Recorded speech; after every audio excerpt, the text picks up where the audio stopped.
Why would every English translation of the Quran say beat your wife?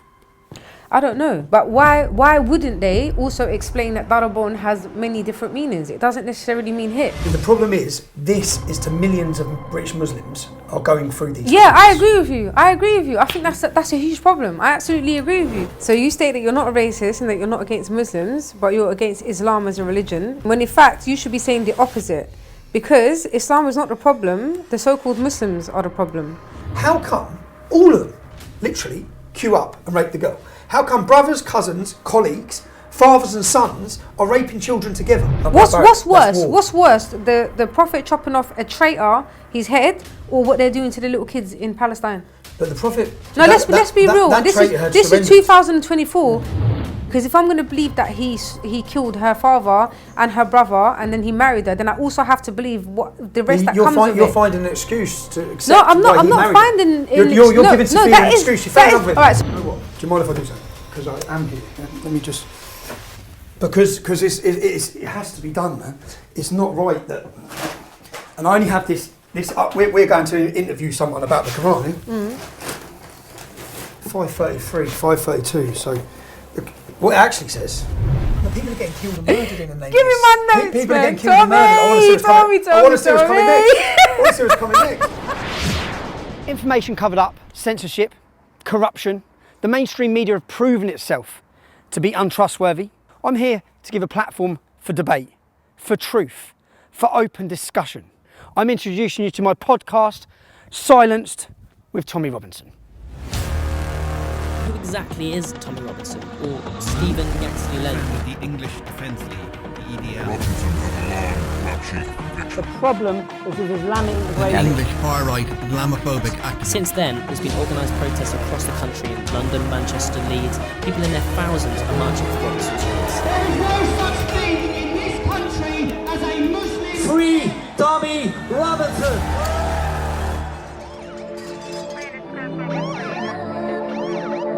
CB 4 gang. Let's get it.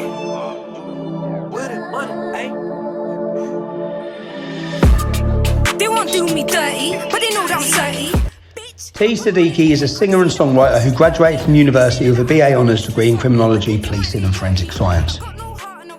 She started her music career in Morocco and is soon to release her album.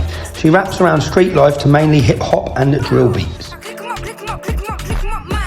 She's also a street dancer from a very young age, touring many countries.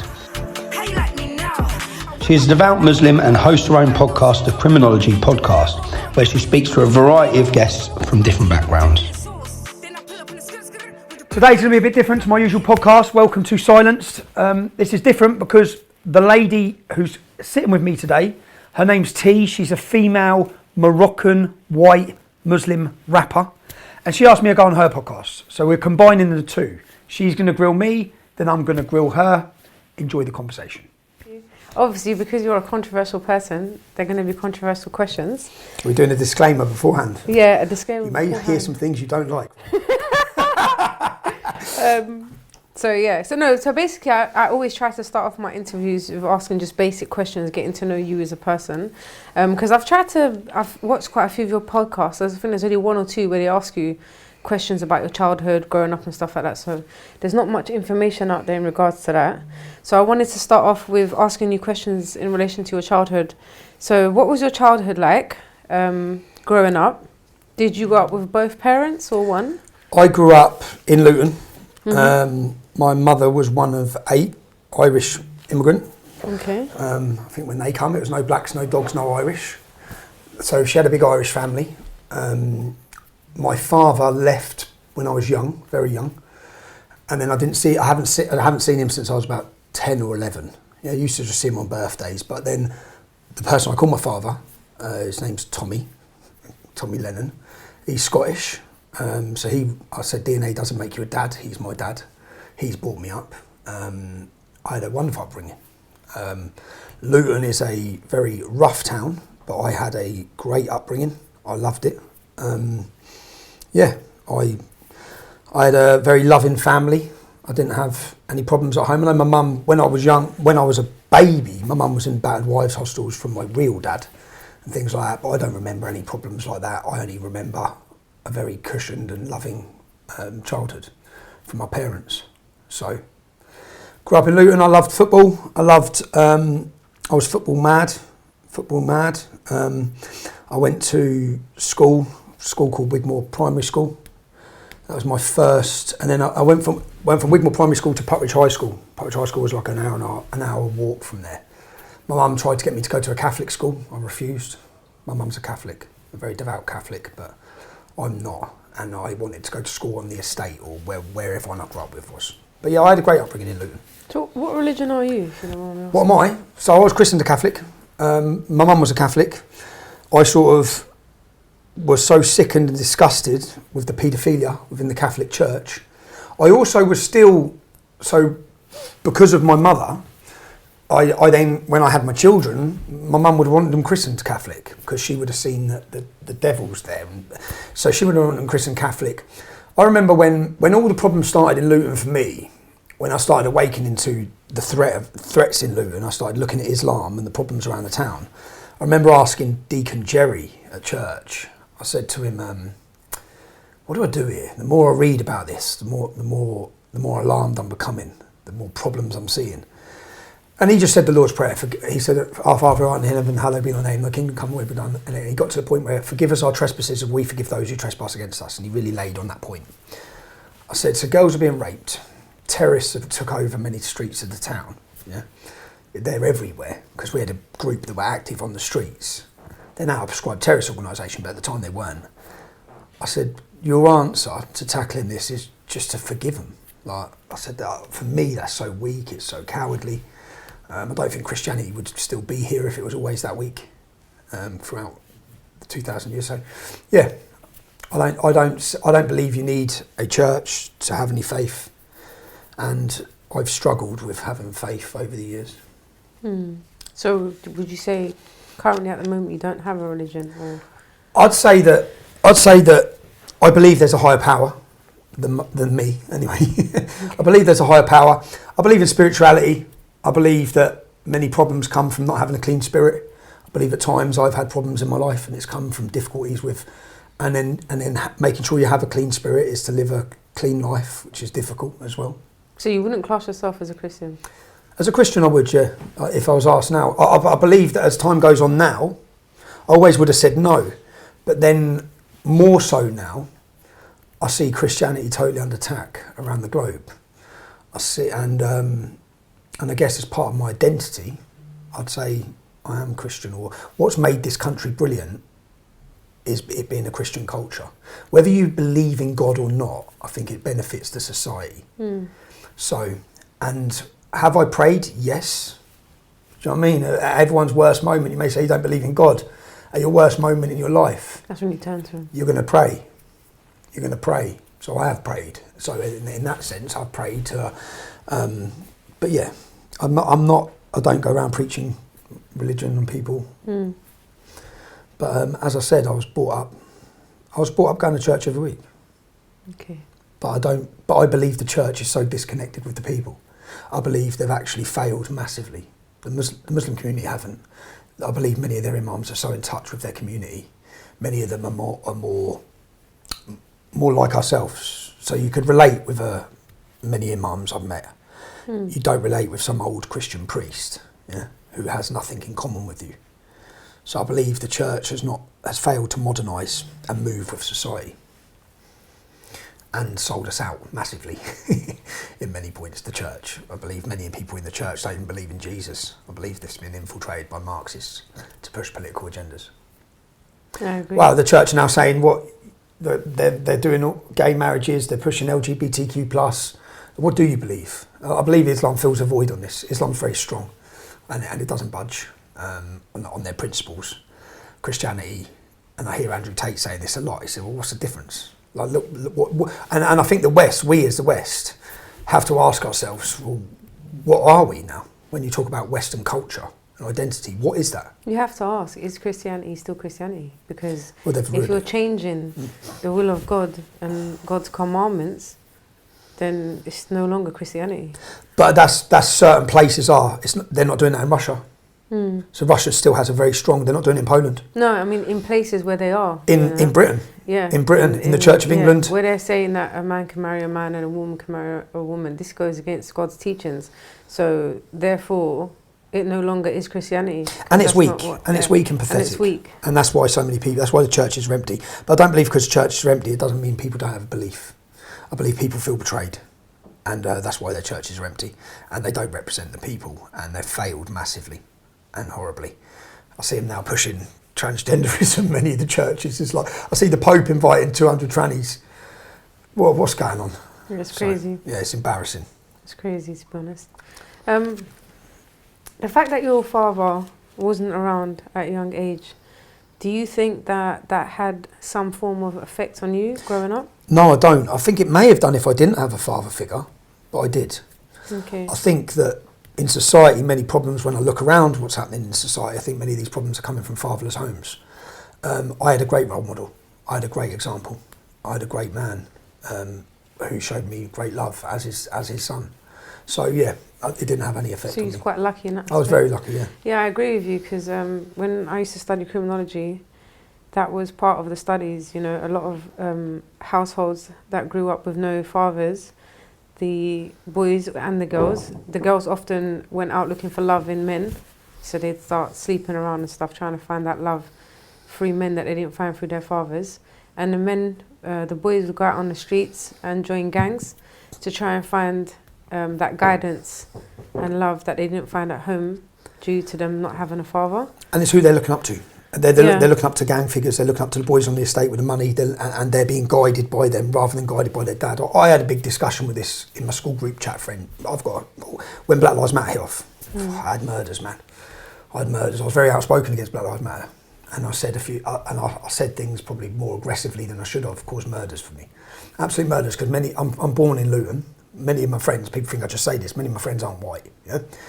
And I said, like, if you're going to cry out racism about everything, which is where we're now headed, yeah? I believe that this shift of what we'd seen in America, which was, I'd seen it in America for 8 years. Black Lives Matter had been going for 8 years. I'd seen it, every election they'd use it, and they'd divide society based on race. We didn't have that growing up. We had no racial problems in Luton.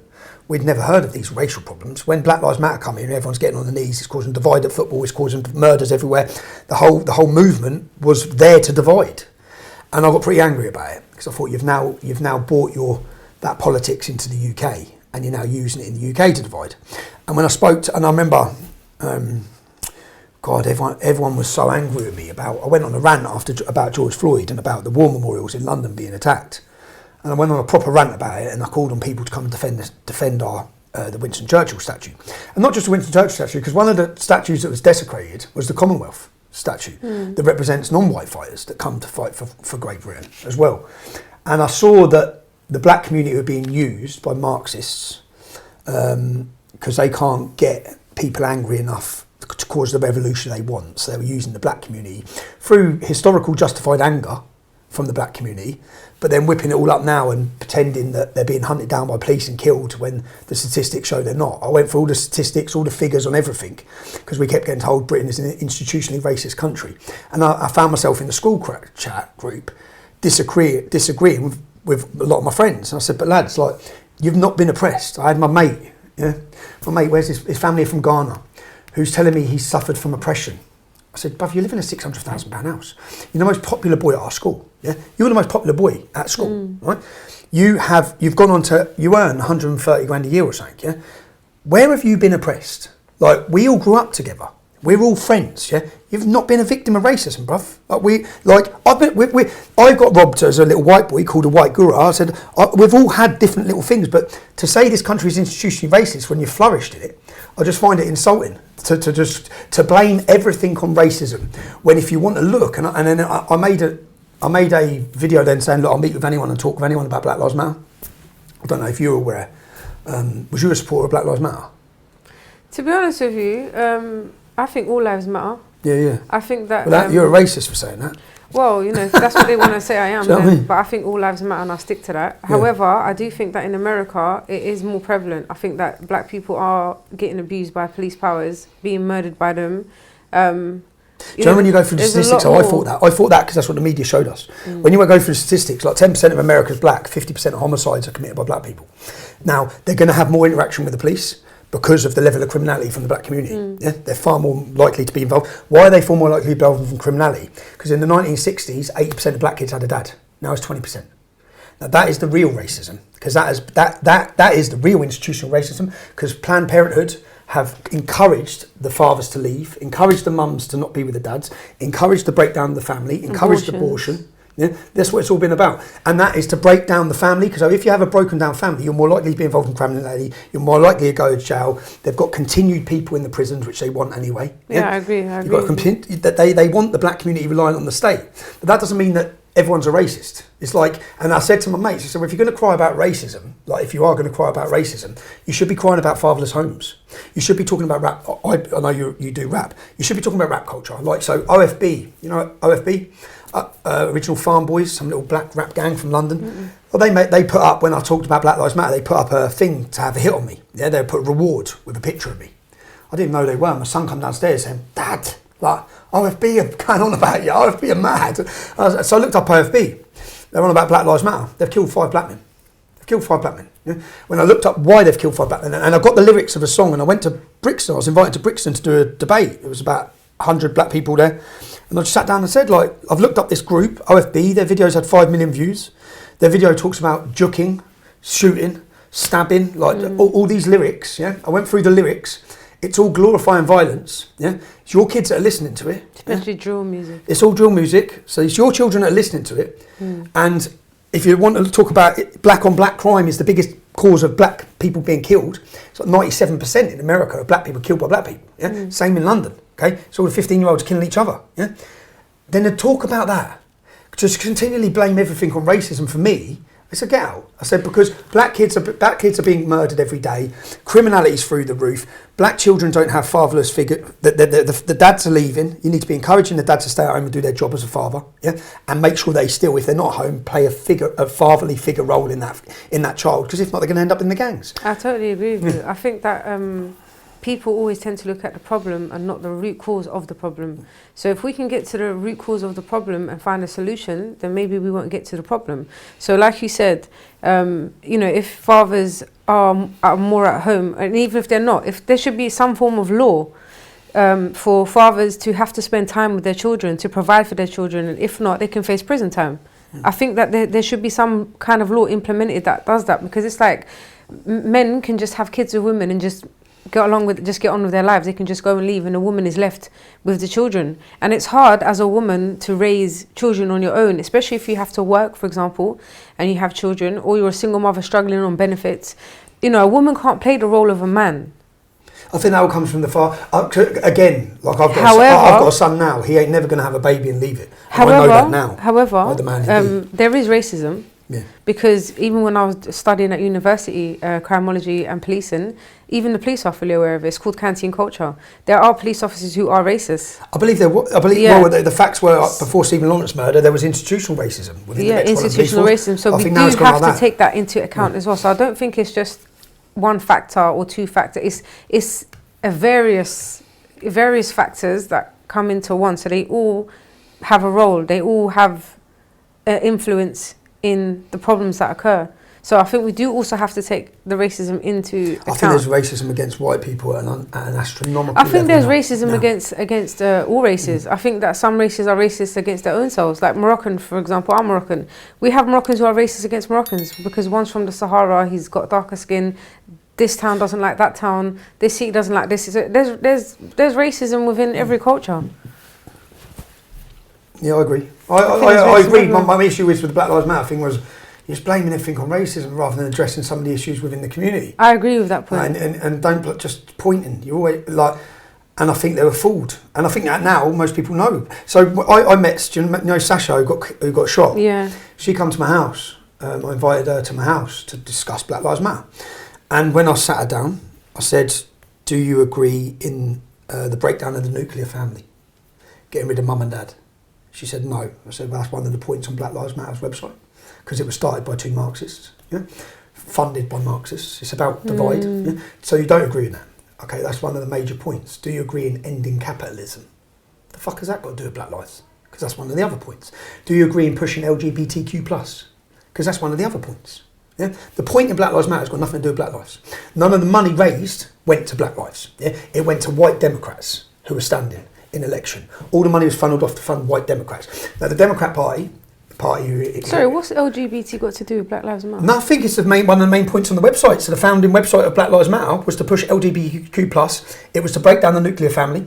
It was to end capitalism. Yeah? That's on their own website. So when I said that, I said, look on the website. So there's agendas. There was a massive agenda. That's all the agenda was. The agenda was to use the black community to get out. Like 33 people were murdered by Black Lives Matter in America. Many of them black. And no one knows their names. Everyone knows George Floyd's name. Yeah? George Floyd, let's have it right, was a criminal who put a gun to a black pregnant woman's belly, who actually died, if anyone took the time to read the autopsy, he died of a drug overdose. He wasn't strangled. He died of a drug overdose. His death, I've read the autopsy, his death was from a fentanyl overdose. He took the fentanyl, that's why he couldn't breathe. He swallowed the fentanyl. Now, I believe the police officer's been made a total scapegoat of, yeah? And even Black Lives Matter started because of, is it Trayvon James? The murder of Trayvon James, yeah? And they say on Black Lives Matter by a white supremacist. The man who killed Trayvon James was a Hispanic. Yeah? He was Hispanic. Hands up, don't shoot, never got said. Right? Everything about that organisation, which I'd already known before it come to the UK, was a total lie. And the purpose of it was every time there's an election in the United States, they whip up the black community, get them all angry, get them rioting, get them smashing everything up, get them going mad about racism, to vote for the Democrats. Whereas the actual racists are the Democrats. The actual people who want the black people on plantations, because they still want them enslaved, they want them with no dads, they want them in the poverty line. Black unemployment under Donald Trump was the lowest it's ever been. Blacks were excelling again. Yeah, by halting immigration, it gave the black opportunity, the young blacks opportunity to get work again. Yeah, they had the best employment they've ever had in America. But the Democrats twisted, everything's twisted. So I obviously felt passionately against it because I thought, now you're bringing your identity politics to the UK and you've divided the entire country over football, getting down on the knees.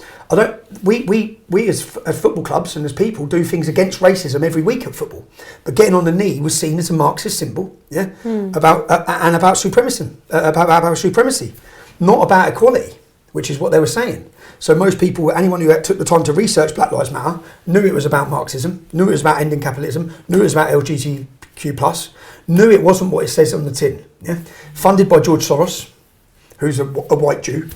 Yeah? He created it. He created it. Yeah, and it's two black female lesbians who started it. Okay.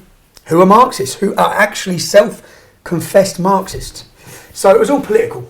And they were whipping it up. And I think most black people now realise that now, but they didn't at the time. So at the time, I took a hell of a backlash from everyone. People I love, people I've grown up loving. Still don't talk to some of them. Do you think Black Lives Matter? I think Black Lives Matter, yeah. Yeah, I think every life matters.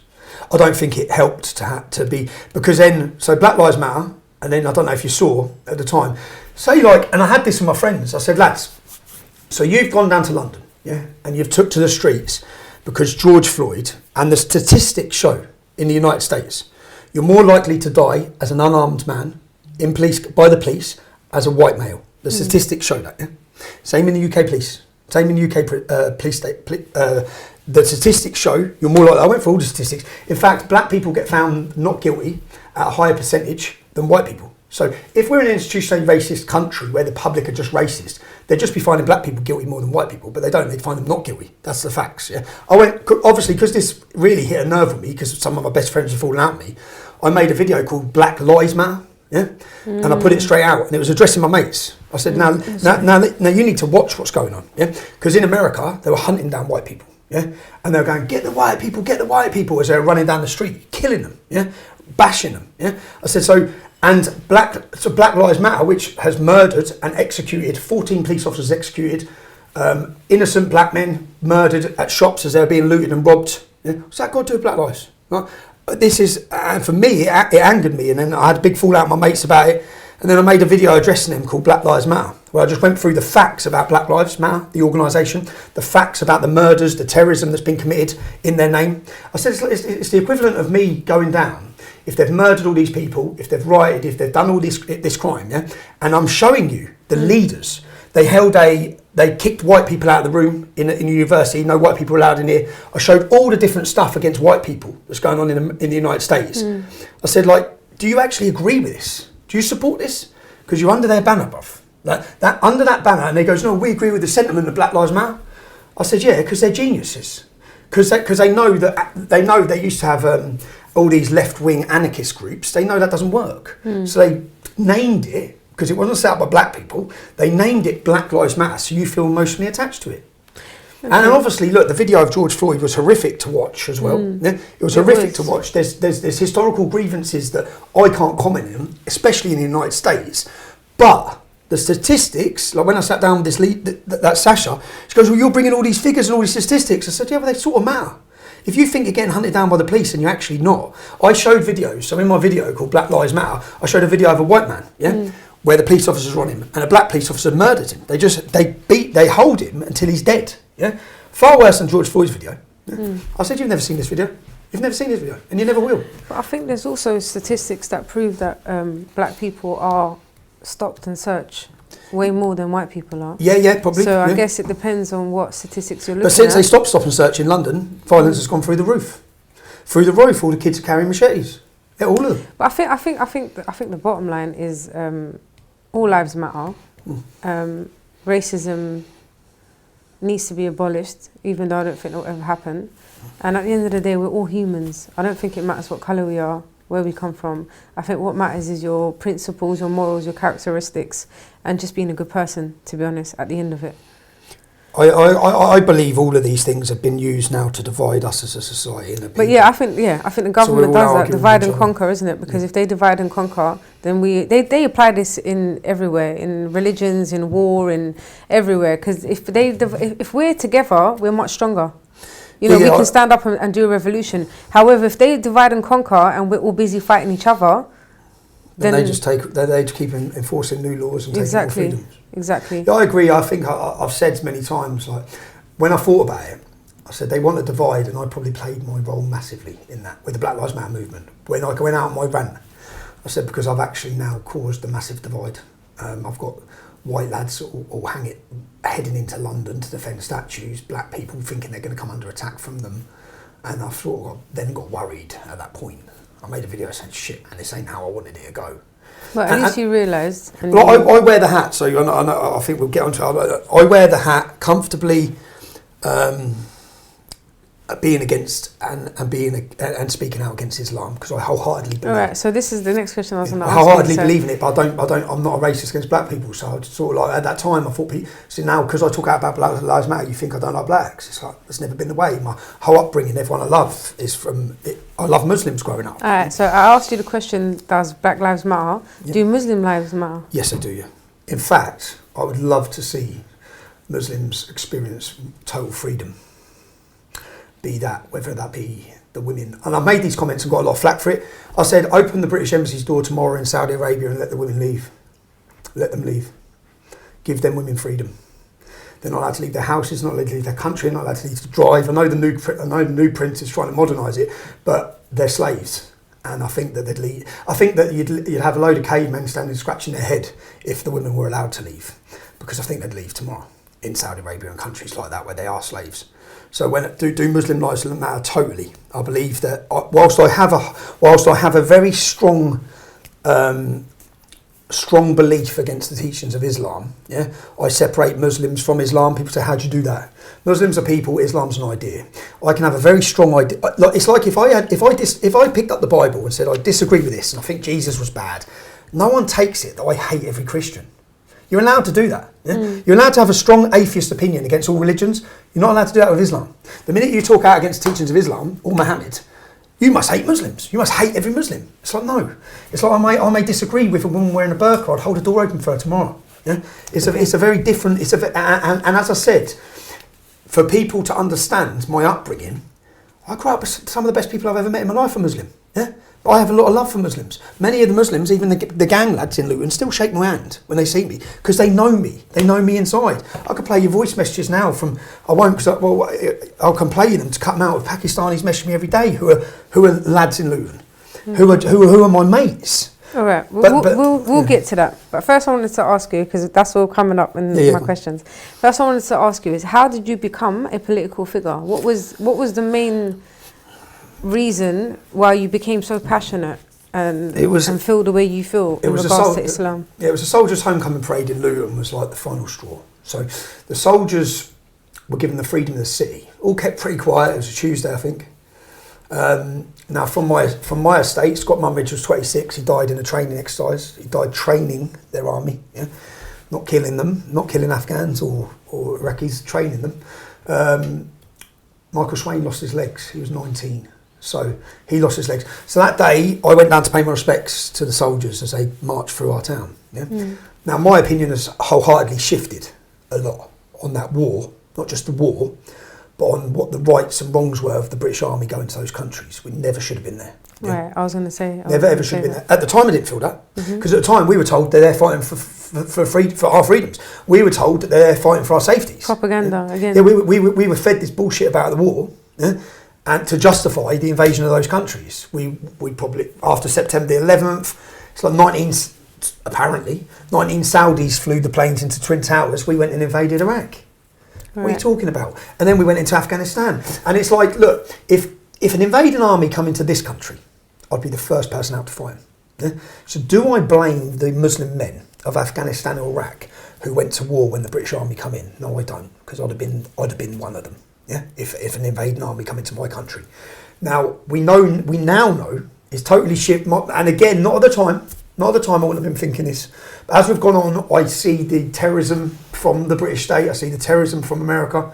I see the corporations who benefit from war. I see that they need war. They want war. I saw Julian Assange's leaks on it. That it was to launder money. I then see the Ukraine situation now. So my whole mindset has totally changed, and I fully understand, why Muslims would have been outraged. Okay. I fully get it, man. But that does not change when a young British man signs up to the British military. They don't get to choose the war or the conflict they go into. They swear allegiance to Queen and country. Yeah, the government are the wrong uns who sent us to war. Yeah, so I still. At the time, fully hearted supported them. The lads who are put into those very difficult positions. Yeah, English men, young men's lives ruined, destroyed, not given the care after the war. They don't give a shit. Used like cannon fodder. Yeah, for corporations and financial benefit. So yeah, my mind's totally changed on that. But at the time, the British Army were coming through the streets. I went down to pay my respects. And as I went down to pay my respects, I saw Saif al-Islam, his Sword of Islam, some big jihadist. He's number 2 in al-Mujahideen. Al-Mujahideen are one of the biggest terrorist organisations in the world. Omar Bakri was the main man. Abu Hamza. So their head office was in Luton. So growing up for me, that terrorist organisation's head office was on Biscuit Road. Yeah, I knew kids I used to hang around with, Roger Ibrahim Anderson, clown, big ginger, steroid freak. I don't know if you remember him, the big terrorist, the big ginger terrorist. I used to knock about with him as a kid.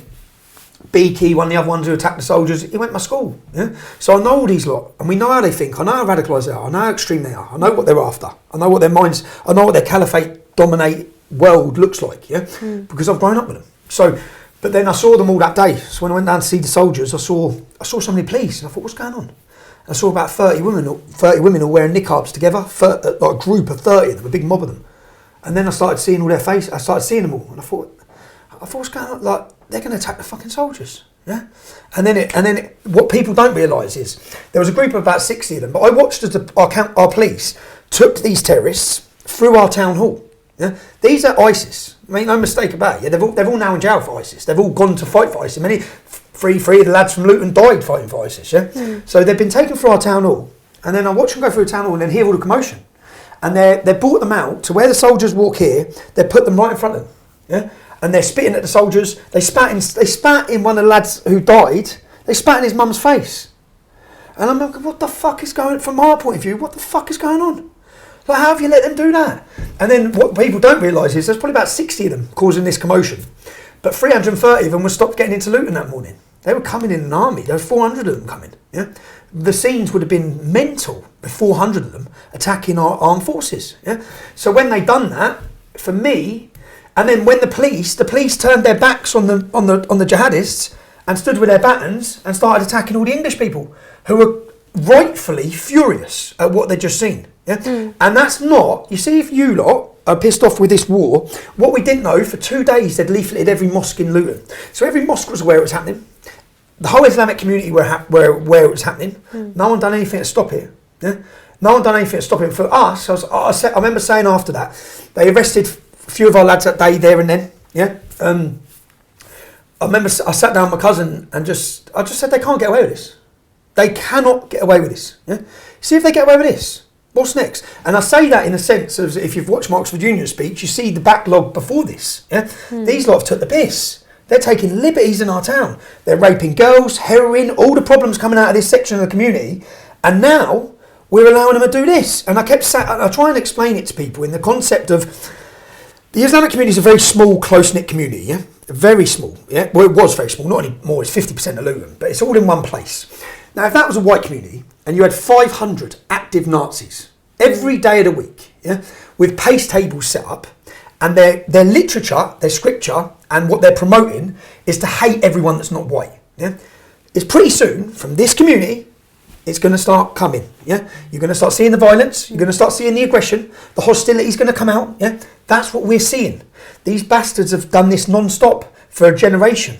They've been on the streets non-stop, teaching that non-Muslims are filth, that we're scum, promoting war, promoting jihad, and they've been no one's challenged them. So at that point, that for me, we sat down and just said, we've got to go for them, basically. We've got to make sure, from Luton's point of view, every time Luton's ever mentioned, it's to a terrorist. Yeah, and I've sat quite happy in thought now it's to do with the English Defence League, yeah, because it's to do with resistance to the terrorists, right? Because but the story went when they done that to the soldiers. We watched it. We was pissed off. We said, right, we need to let the country know that the people of Luton support our armed forces. Yeah, that what happened this day is not how we feel. Yeah, so we organised a rally. I organised a rally. And I went around, I made leaflets, and it had pictures of the Royal Anglian soldiers that had died. There's 14 of them, and it had pictures of all the extremists who were protesting. It said heroes, and it said scum.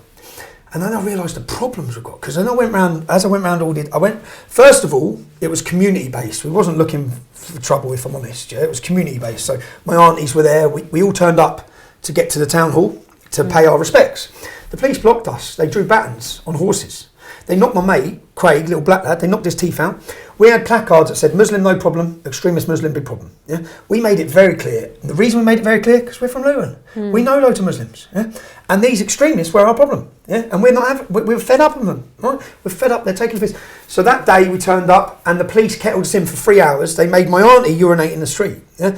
They stopped us, and I videoed the whole day. There's a video, you can watch this online. It's under Luton Protests on YouTube. It's called The United People of Luton. This was before any English Defence League. This is what gave birth to the English Defence League. The police made us take our shoes and socks off. The police made us take our shoes off, take our socks off. Yeah? And as they're doing all this, and I'm videoing it, they're putting their hands in our pockets. I said, lads, I watched you that day. Yeah? When they come down to attack our soldiers, you didn't make them take their shoes and socks off. You didn't put your hands on them. You certainly didn't make their women piss in the street. I said, how dare you do this to us? Yeah? When we're just coming down to show our support for our armed forces. So they blocked it all, and then they raided 14 of our houses. They went to my house. They went to my mum's house. Yeah? And then the lads I wasn't home, so the lads they nicked, they get bail conditions not to enter Luton 24 hours a day, 7 days a week for 4 months. Now, what we'd done between this is we'd set up a petition asking for Al Mujahideen, the terrorist group, to be banned from the town. Rather than ban them, they banned us. So then the next demonstration, I went to all the estates, met with all the lads from the estates, lads that hated each other. Like certain estates are at war with each other. Went to them all and said, listen, on the 20th, it was a second bank holiday in May, I said, we've got to come out against the police, against all of them. And then I handed all the I went around all the estates talking to people, and on that day, I'd say 700 Luton lads turned up, and the lads weren't backing down. And there's videos of it. You can watch the videos. And when I turned up in the morning, I gave everyone balaclavas. Yeah. So I met at the pub. We all had T-shirts that said "No surrender to Al Qaeda," and I handed balaclavas to everyone and said, "Put the balaclavas on when we leave this." We met another pub on the estate, and the reason for the balaclavas was because I was wanted. Yeah? And other lads had bail conditions not to enter the town. But I said, why shouldn't we enter the town? So things went wrong on that day because the police tried to stop it again. And I rang the police. I rang the police anonymously and said, listen, because lads were putting petrol bombs in vans. Yeah, the town was about to blow. I mean, like, it was so close. I don't know how the whole town didn't go on fire. Yeah? Everyone was so pissed off and angry with what they'd done, but not what. It wasn't really the trigger for it. Wasn't what they'd done. The trigger for it was the police's reaction. The trigger for it was how they thought they could treat us and compared to how they treat them. And at that point, I rang the police. The lads had a transit van parked near Farley. We were the ones stopping it. Yeah? If I'm honest, stopping it because Farley all backs down onto the Muslim community. And then I rang the police and said, I'm telling you straight, if we don't get to that war memorial, the town's going on fire. And that's how strong everyone's feeling about it. So just stay the fuck out of the way. Stay the fuck out of the way and let everyone get to that war memorial.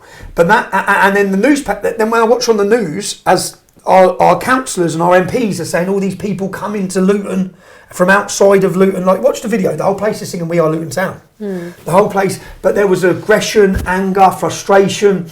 That was the birth of the English Defence League. Okay. It went mad from there. So can I ask you a question? Yep. After listening to everything you said and having a discussion, because you obviously agree with me in terms of the government and divide and conquer, and they have agendas and they do things, do you not think that your reaction and creating the English Defence League, you fell into their trap? Because before 9/11 happened, there was no problems with Muslims. Yeah, but I believe there was no terrorism and there was no problems with Muslims. So the 9/11, personally, it's going to get a bit controversial, but my personal beliefs, and I'm entitled to my personal beliefs, is that it was an inside job. And there's a lot of people who feel the same way. I don't think you're alone in that opinion. Right, there's a lot of people who feel the same way. I don't think that the Arabs who they're claiming flew a plane into the Twin Towers. And their passport dropped on the floor. And their you know... undamaged. And when you think about it now, it's absolutely insanity, isn't it? That anyone even bought it. And then they had no intelligence, the MI5, the Mossad, the FBI, all of these people had no intelligence whatsoever. They didn't know what was going to happen. And these people just came out of nowhere and flew planes into the building. So if that is correct, and they did do that, there's obviously an agenda and a reason why they did do that. And the reason why they did that is to divide and conquer and to make Islam and the Muslims look bad. So then they can then get the reaction of people like yourselves who do EDL, English Defence League, divide and conquer. Now they've got you guys fighting against the Muslims. And then the Muslims, in regards to the Muslims, I think there's 2 types of Muslims, 3 types. There's one type who I feel are not even Muslims, and they get paid by government officials to carry out the acts, to put a beard on and pretend that they're Muslims and carry out these atrocities in the name of Allah, perpetrating to be Muslims so that they can get people angered up to want to fight against them. Then you have the Muslims who are uneducated and are brainwashed, are shown footage of people being attacked, innocent Muslim people dying. They're saying to them, look what the government's doing to them, revving them up to get up and get ready for war, brainwashing them. And then when they get over there, they realise that that's not the case at all, and they actually regret going over there, but it's too late by then. They've already carried out the atrocities or whatever it is they've done. They're most wanted, they're in Guantanamo Bay, it's done for them. Then you have the third who don't do anything at all. I'd say that before September 11th, there's 1,400 years of history of Islamic jihad. The Battle of the Gates of Vienna in 1683 was the Ottoman Empire massacring the whole of Christianity. There would be no Christianity if it wasn't for the Battle of the Gates of Vienna. That was on September 11th, actually, 1683. I believe that if we want to go through historical battles of jihad, where Islam and followers of Islam were violently driving their way through the world to take over it, then it's there. But we can also say that about the Christians. We were with the Crusades, which was taking back the land that was taken.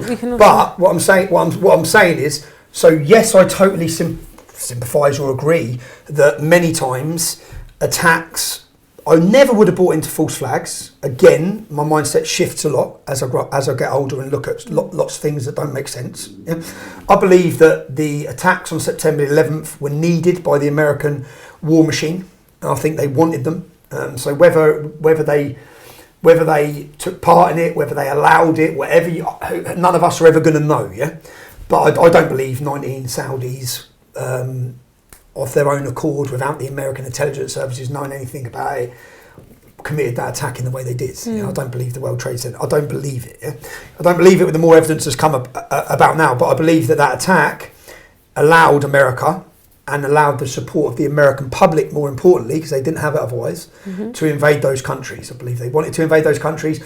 I believe even like now with the Assad, they wanted rid of Assad, they wanted rid of Gaddafi, they wanted to destabilise the Middle East, to rob the Middle East.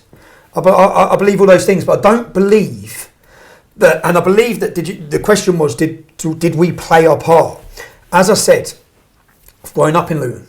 I'm not talking about September the 11th. I'm not talking about terrorism. Certain parts I am. I know many of the men that have been joined these radical groups. I know them. Yeah, they're not actors. Roger, I used to hang around with. Yeah, I know him. Seddiki, I went to school with. Saif al-Islam, I know him. Yeah, I know the majority of those men who joined that group. They will tell you they're Muslim. They believe every word that's in that book. They believe they are fighting a very just cause. They believe they are following the instructions of Allah. That's what they believe. And they believe wholeheartedly, which you have to not admire, but they don't doubt for 1 second they're doing the right thing. Yeah? You may call that brainwashing, some people may call that brainwashing, but that's what they do. And so do I believe we played our part? It's like currently now. It's currently now with the Palestinian demonstrations. So for 6 months, nearly 4 months, 5 months, they've took liberties in London. People climbing war memorials, people chanting for gassing of Jews, people flying Hamas flags, people flying ISIS flags. The hatred we're seeing, yeah, and the police have done fuck all about it. I'm banned from London. They nicked me. I'm banned. Yeah. So I believe, will I be playing my part? So the minute my ban's off from London, I will lead a march to stop those rallies. Yeah? There's no opposition to them. There's no opposition. Yeah?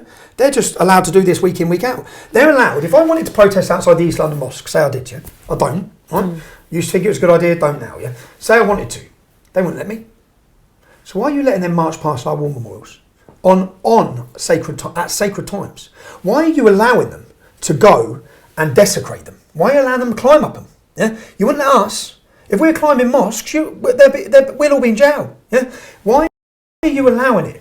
Sometimes, and I think they're allowing it because they're scared. They don't know what to do. They've got so many problems. They've got so many extremists now. They don't know what to do, and they're clamping down on anyone who speaks out against it. So did we play our part with the English Defence League? As I've said, we set up a petition. We tried to have them banned. Didn't work. I'd watched as they destroyed my hometown.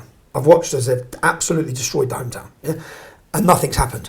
Now, the story before, we went from Luton, Anjem Chowdhury and his group held an Islamic roadshow in Birmingham. There was a young boy called Sean who they converted. He was 11 years old. They converted him to Islam. I saw that. Now, the Islam they converted him to. So there's many Muslims who are moderate, many Muslims who, if someone leaves Islam, won't want to kill them. Yeah? But many Muslims don't believe you can leave Islam. Yeah, it's punishable by death.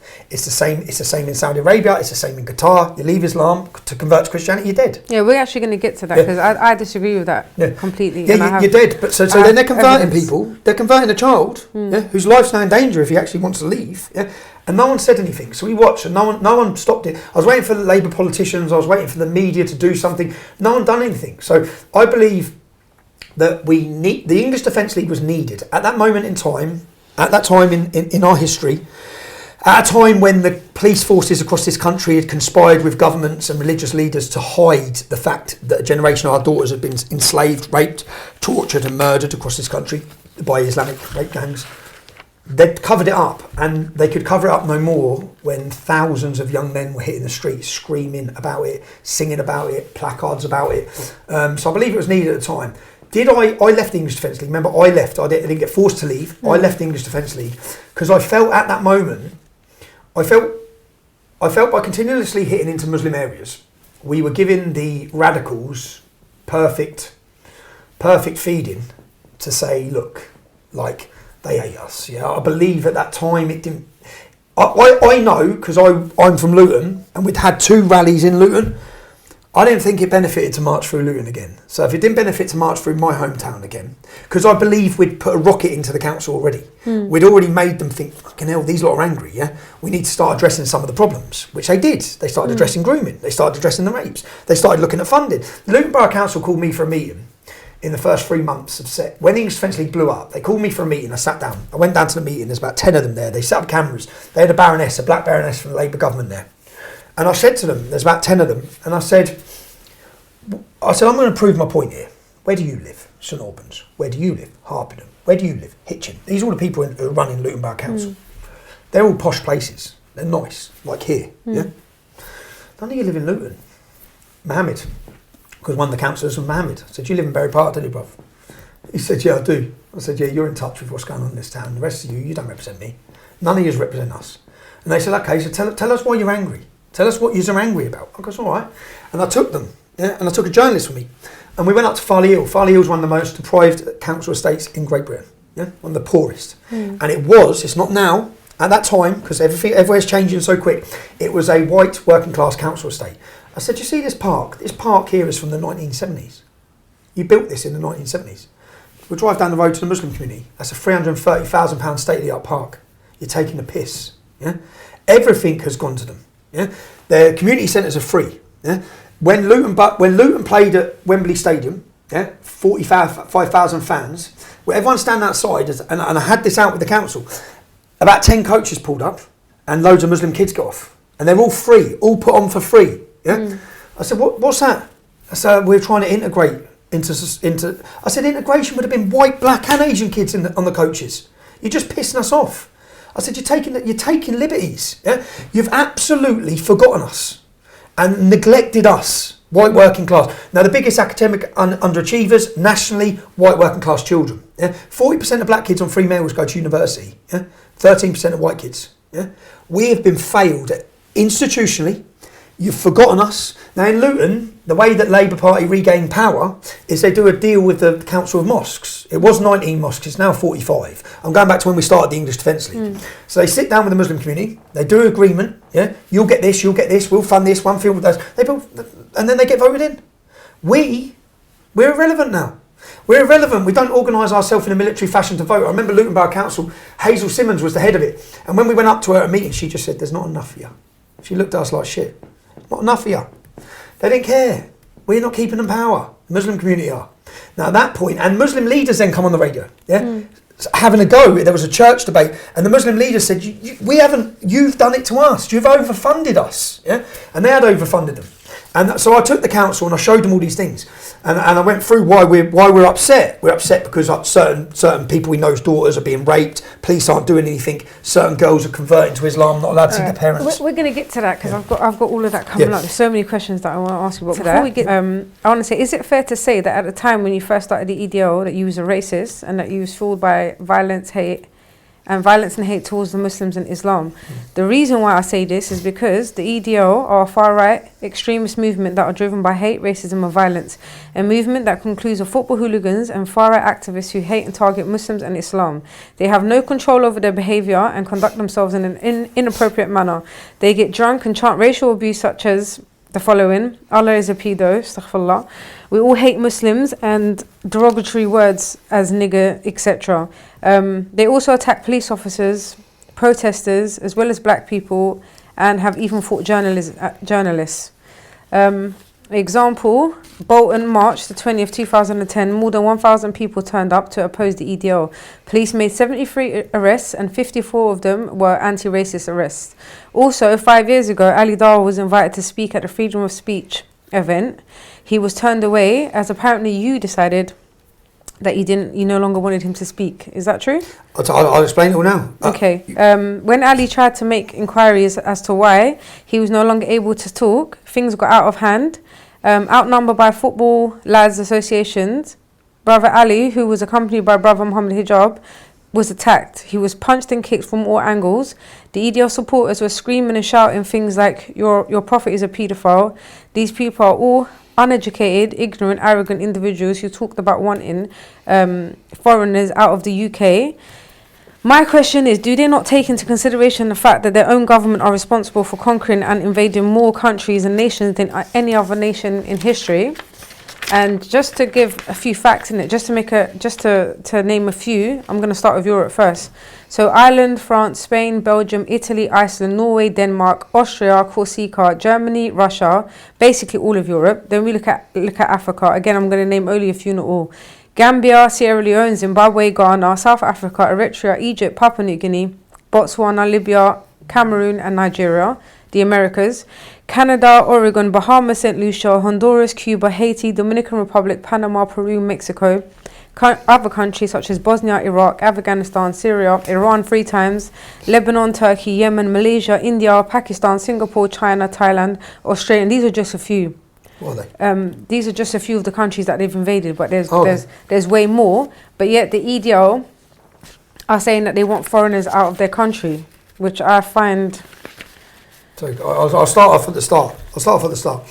First of all, you started saying the EDL was a far-right extremist racist organisation. Where'd you get that from? It's a well-known fact. Where'd you get that from? I got that from news, I got that from journalists, I got that from watching their ideologies, so the Metropolitan Police Force at Scotland Yard have an extremism unit whose job it is to categorise organisations like the English Defence League. Okay. So the entire time I led the English Defence League, it was categorised as a centrist organisation, not far right. Because what part of the ideology, if you look at the mission statement of the English Defence League, fits under far right? Which part? The English Defence League had a lesbian and gay division, yeah? It had a Sikh division, a Hindu division, a Jewish division, yeah? It had Muslims. Abdul was a famous Muslim supporter of the English Defence League. So which part of that fits into far right? There's nothing that fits into far right, which is why the police's advice to Muslims was to talk to the English Defence League. Yeah? That's police advice. So where you've said you got all that from the media, the same media who pushed the war in Afghanistan, the same media who pushed weapons of mass destruction, the same media, do you believe in the vaccine and COVID? No. The same media who told you all those lies? That same media? It's like, so the media, if you tell a lie enough times, it becomes a fact, as you've just stated. The English Defence League was a far-right racist organisation. Okay, so let's take the far right out, because to me that's neither here nor there. Yeah. They was racist though. There's racist within the English Defence League. Yeah, there's footage of them actually chanting out, the Prophet Muhammad is a paedophile. That's not racist. Well, it kind of is. And if someone said Jesus, calling black people the N-word, nigger, that's racist. Yes, that is totally racist. I've seen footage of that myself. If you could send me that footage, can we put it in this video? Yeah. If there's footage of an English Defence League supporter seeing that, I haven't seen it. Yeah. What I'd say is there's racists in the Metropolitan Police Force. There's racists within Islam. Yeah. Does that mean the whole of Islam's racist? No. No. So there's a couple of racist dickheads within the English Defence League. Yeah. Does that mean the English Defence League is racist? Or are you going to separate? Because what you wouldn't want to happen, you wouldn't want the Muslim community to be tarnished because of the actions of a few. But everyone's happy to tarnish the English Defence League because of actions of a few. You're talking like every English Defence League supporter was a racist dickhead, yeah?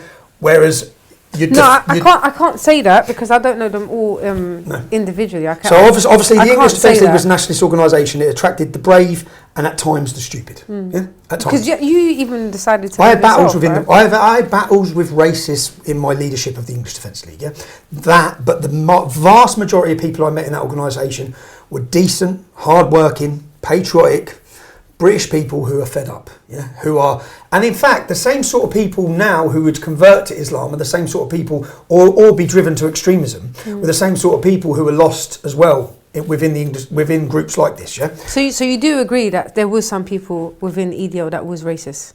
100%. Of course there was. Yeah, of course there were. But when they raised their heads, they were kicked out. Again, like if you cherry pick it, yeah. But if you don't, and you actually take, so some people. There's only one thing anyone can ever take. I gave probably 100 speeches at 100 demonstrations at the English Defence League. Do you know after Lee Rigby's murder? Do you know what I said in my speech when I stood up to 10,000 English Defence League supporters? 600 Muslims are serving in the British Armed Forces. Yeah? They're doing a lot more than us. Right? If you abuse a Muslim woman walking down the street, you're a coward and a scumbag. If you smash up a mosque, you're a moron. Why don't that ever get played? Why does no one say that? And do you know what everyone did? They clapped. They agreed. Yeah? But the portrayal that's given, and I tried to explain to Muslims, like, it's like going to a football on a match day. Yeah, we're going into a city where people are coming out each time to attack us. Yeah, you sit those people down, which I've done with Muslims. I held a meeting with English Defence League leaders from across the country and brought Muslims into the meeting. I said, let's all talk. Yeah, let's all talk. Let us tell you why we're pissed off. You tell us why you're pissed off. We found a lot of the reasons we're pissed off isn't actually to do with each other. It's to do with the council. A lot of them. It's to do with the council changing the name of Christmas. It's to do with the council sort of trying to appease communities when I don't think there's a Muslim in the UK who gives a shit if we have Christmas. Yeah? But the council want to call it winter illuminations and stuff like that, which pisses us all off. And when it pisses us off, or Christians or non-Muslims, we get pissed off thinking it's the Muslims, and that's partly to do with some liberal moron within the council making a decision based on diversity that no one wants. But a lot of the issues you read there. So in regards to Ali Dawa. Ali Dawa. So Ali Dawa made a video. Ali Dawa, where my mother used to live. Ali Dawa went and made a video at the end of the road of my mum's address. Yeah, and you can see he made a video and he's talking in the video, and behind it is a thing that's next to my mum's old house. Right? What had to happen then? Because Muslims do want to kill me. Yeah, when he put that address out and he said the door number, when he put that out, that family had to have police guard. I had to go sit with that family who had bought the house off my mum. Yeah, it was a young mother with kids. Right. So this was before the freedom. This was before the freedom rally. Okay. Yeah? Young mother with kids. Right. So I sat down. And she's crying her eyes out in her new home. I said, I'm so sorry, man. They're doing this because they think that this address is linked to me. Yeah? And I made a video saying, it's not my house.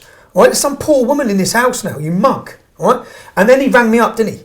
And he's talking about door numbers. I said, mate, you knock on my door, I'll murder you. It's as simple as that. I've got kids in my house. I'm not going to play games. If you think you're going to knock on the door and be funny with a camera when you're a little jihadi supporter, I'll kill you on my doorstep. So don't come to my house, yeah? Because if you think you're going to track me down and find me at my house, it's going to end badly for you, Ali, yeah? So that had happened, right? So when we were holding a freedom of speech event that was costing me, that cost me £25,000, right? Didn't cost Ali Dow anything. Yeah? He didn't contribute to that event, yeah? Now, Lucy, who worked for me at the time, who's a liberal, bit clueless, yeah, if I'm honest, who doesn't understand. Ali Dower, you said brother Ali. Ali believes that Ali would marry his daughter off at 9 years old. Do you want me to show you the video when he said that? No, I saw the video. Do you still call him brother? Yeah. Do you still call him brother? Yeah, I do still call him brother. Even though he'd marry his 9-year-old daughter? No, he wouldn't. He said he would. No, I watched the video. He's talking about when he saw you outside the court. No, not that day. No, there's another video of him at Speaker's Corner saying, yeah, I'd allow my daughter to marry. At 9? Yeah, but he also does state that it's not just when you reach the age of 9. There's a criteria to it. You have to reach the Quran for you to be able to marry off somebody at the age of 9. You can't just do that. It had to start puberty. But there has to be the mental element. Who decides the mental element? Probably maybe the parent, the guardian. So if Ali, and Ali said, yeah. Yeah, but I'm sure if he thought that was those elements weren't there. So if a parent decides, I don't think he would let his. He said he would. He said he would. And so if brother Ali and brother Mohammed Hijab. Now Mohammed Hijab turned up with a gum shielding. A gum shielding. Yeah. So he didn't come to debate. He turned up at a rally to provoke with a gum shielding. Now Ali Dawa, what I said to Lucy, I said. We were holding a free speech event. I believe in free speech. I said, if Ali wants to, yeah, because tell him he needs to ring my mum. Tell him he needs to go apologise to my mother, yeah, because of the upset he caused by messing around with her address. Yeah, that's what he needs to do. So get him to ring me and tell him to do it. Yeah, he didn't ring me and he didn't do it. So the next day, he was never talking. Previous to that, did you agree that he was? No. She said about Ali Dawa, and I said, tell him to ring me, yeah, and tell him to make an apology, yeah. If he does that, let's talk, yeah. He didn't do that. Yeah, I think if he did do that, that was wrong. He shouldn't have done that. He did do that. There's videos of him at the end of my mum's road. He should have. I didn't go to his mum's house. I've never been to his mum's house. Yeah, that's very wrong. You don't do that, and he should have apologised. And not just that, but the threats. He's a little jihadist supporter. So's Mohammed Hijab. They've always been that play. They turned up to provoke a reaction. They got the reaction they wanted. Yeah. If I walked into the middle of a Muslim demonstration with a gum shield on, yeah, they're going to react a certain way, and rightfully so. Yeah. If I went there talking, so I went to there was Muslims protesting about the burning the Quran recently outside the embassy. They were very pleasant to me. Yeah. I went. There's hundreds of them there. But if I'd have gone with my mates in an aggressive manner, like they did, yeah, and turned up with gum shields on, ready to fight, basically, then it would have been a different scenario. They got what they wanted. They wanted a bit of attention. That's what Ali wanted. Yeah. He wanted attention. He was always trying to track me down to get attention. Yeah, off the back of my support, off the back of confronting me. When he did confront me, he admitted that he believes the legal age for sex should be when a girl starts her puberty, which means, in my eyes, he's a paedophile. So, and I wouldn't be calling a paedophile my brother.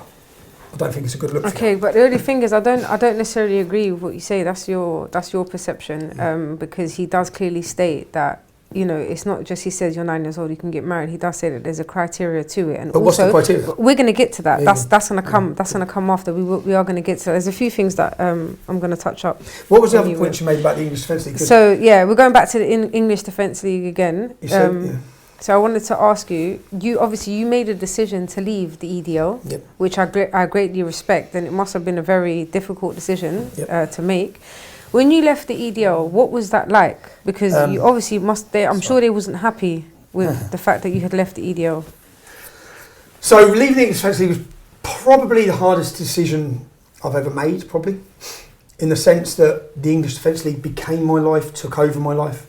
It ended up becoming part of who I was. I say it to anyone. Who did I say it to yesterday? I said it to some fellow mate yesterday. I said, your life's about to change, because once you dip your toes into these politics, if you believe in this, if you believe in the cause, it's going to take over your life. And it took over my life. It took over my, like, I always said I was a great leader to the English Defence League, but at the time probably not a great father and not a great husband, certainly not a great husband actually. Sorry, Jenna. But I wasn't a great husband. It took over my life. So when I made the decision to leave, it was a difficult decision, but it ended up being, for me, remember, the things you were talking about, people acting like idiots. Who's the face in the English Defence League? You. Who has to sit there and take the flak for some moron who I don't even agree with? Yeah, I don't agree with what he's saying or doing, and now I'm the one. It's on my head. Yeah, and so I'd fought for years, as you said. So you can get the footage. There's footage in about 2 years into the English Defence League, 2010, 2011. I went to a Blackburn demonstration, and there was a group within the English Defence League who had their own name. It was North East Infidels and North West Infidels. Yeah, two separate groups, right, in the North West and the North East, who stood very differently against what I was standing against. I didn't want to talk against immigration, from the start. Yeah, my problem was with Islam and followers of Islam and the extremism within Islam. That's what I wanted to discuss. I didn't want to go off and talk about any other things. I just wanted to focus on this one point. And they didn't like that, and they were far right. Yeah, they were racist. Against everyone, basically. Yeah? Many of them were. But they hadn't done enough. So we started looking at them, and at first they'd drawn up, some of them, even this group from Wales, they when they first turned up, they dressed normally. As the demonstrations went on, they got Dr. Martin boots on, they're coming out of themselves, who they are. And then I went up, and I remember there was a Channel 4 documentary, you can watch it, it's called Proud and Prejudiced. And I met up, and these journalists were coming to film a documentary with me for the first time. And when they turned up, I said, they goes, what's happening today? I said, I'm kicking it all off, lads. And they said, what? I said, I'm going to kick it off when we get up here. Yeah. And then and when I got up on stage, there's footage of this, I hold an Asian Sikh lad's hand up. And I say, if you don't like what you see here, yeah, you're in the wrong movement. Okay? So this is our movement, yeah? Created on our principles. Right? And I say this because of my upbringing. I'm not from an exclusively white area. Yeah? Most of the people I love ain't white. Right? That's how I'm brought up. So I said, if you have a problem with this, I said, he's as English as any one of you. Yeah? He's born here. He's as English as any one of you. Yeah? So if you have a problem with that, and I think we've done a lot to educate some white working class from council estates around the country. We've done a lot to push education on them, on the contributions of other sections of immigrants that have done to the country as well, especially the Sikh community. Yeah. So I said, if you don't like what you see, you're in the wrong place. And then I started reading out their names. I said, Alan, what was his name? Alan Smith, show yourself. Yeah.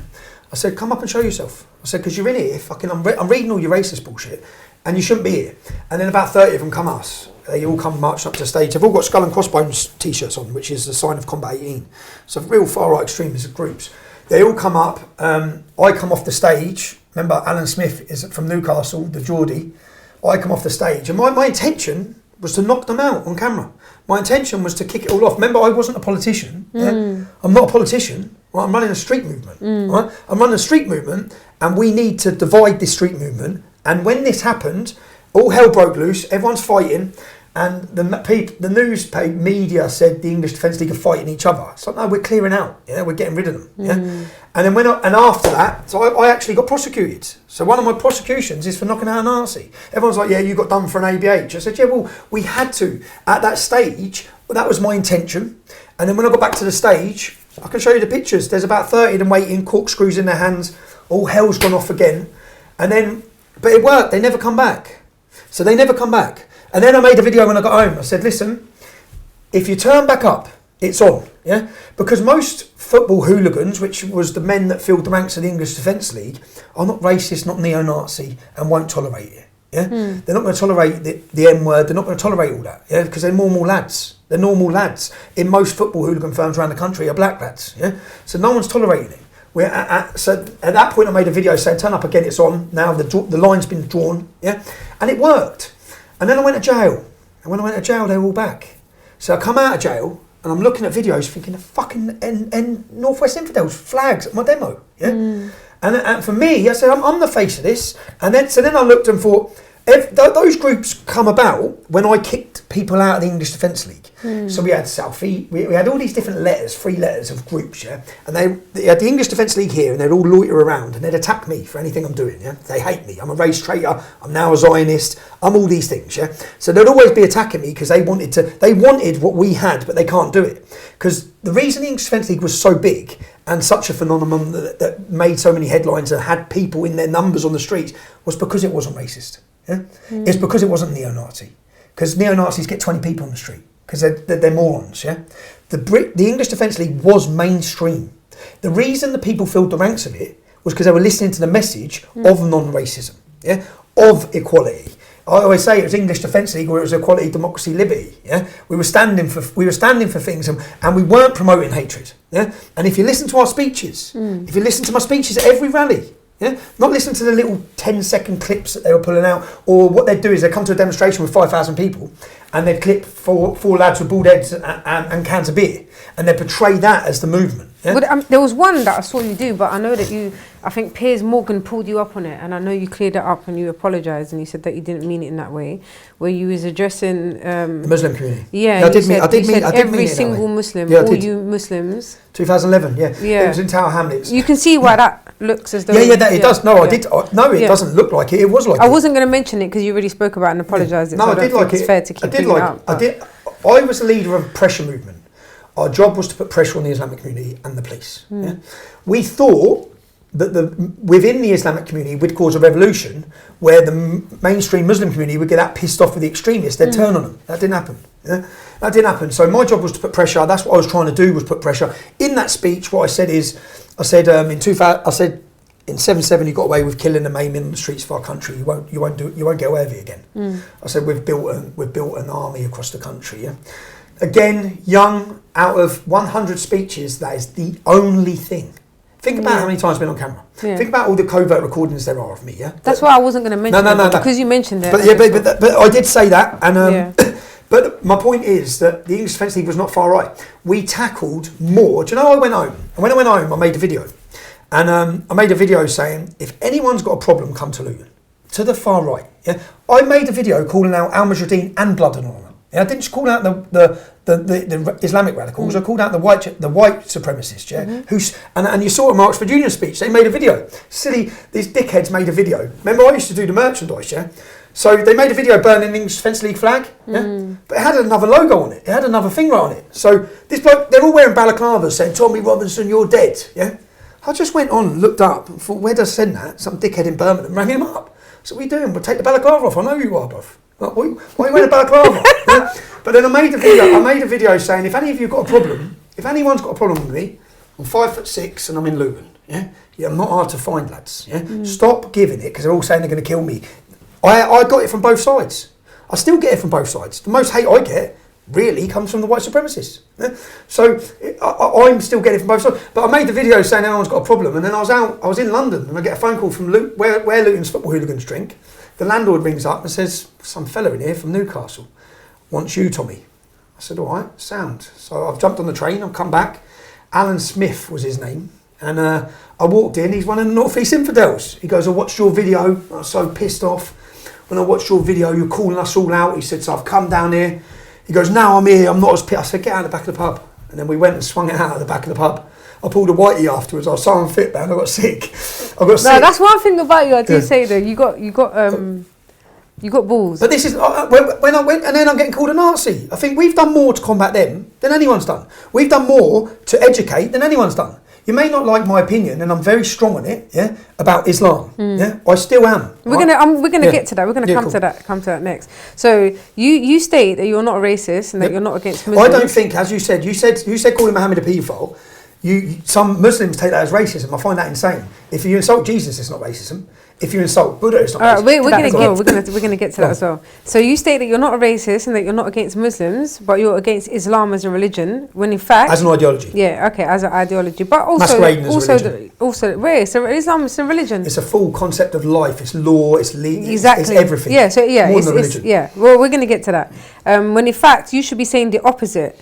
Because Islam is not the problem, the so-called Muslims are the problem. And then just to clarify what an Islamophobe is. So the dictionary... No, it wasn't in the dictionary. Go back through history, there's no such word in the dictionary. Yeah, now it is. Oh, now they've created it. Now it is. Now they've created it. So now they've created it. They've created a word to protect Islam from criticism.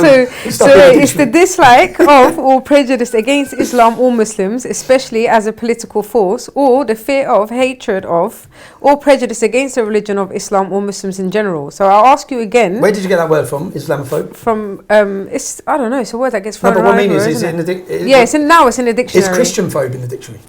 Do you know what? I didn't check that. No, it's not. Why not? I didn't check that. It's not. Why not? But we'll get to that. So wait. So I'm gonna after giving just as long as this protection. Yeah. Wait, listen. Yeah, because obviously, right, things like obviously things will have to adapt, isn't it? Because as time goes, things change. For example, before we didn't have telephones, we didn't have internet. So now there's new laws that apply to online harassment, for example, which never existed before. So as new things come, new laws are going to apply, right?